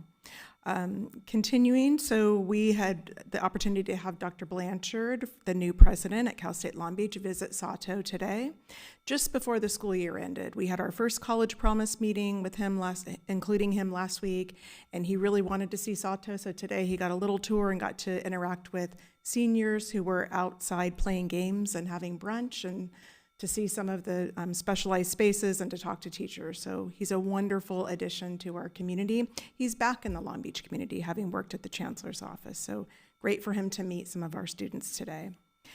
Also want to thank the Port of Long Beach. At the Celebrating Education event, about $400,000 of scholarships were given away.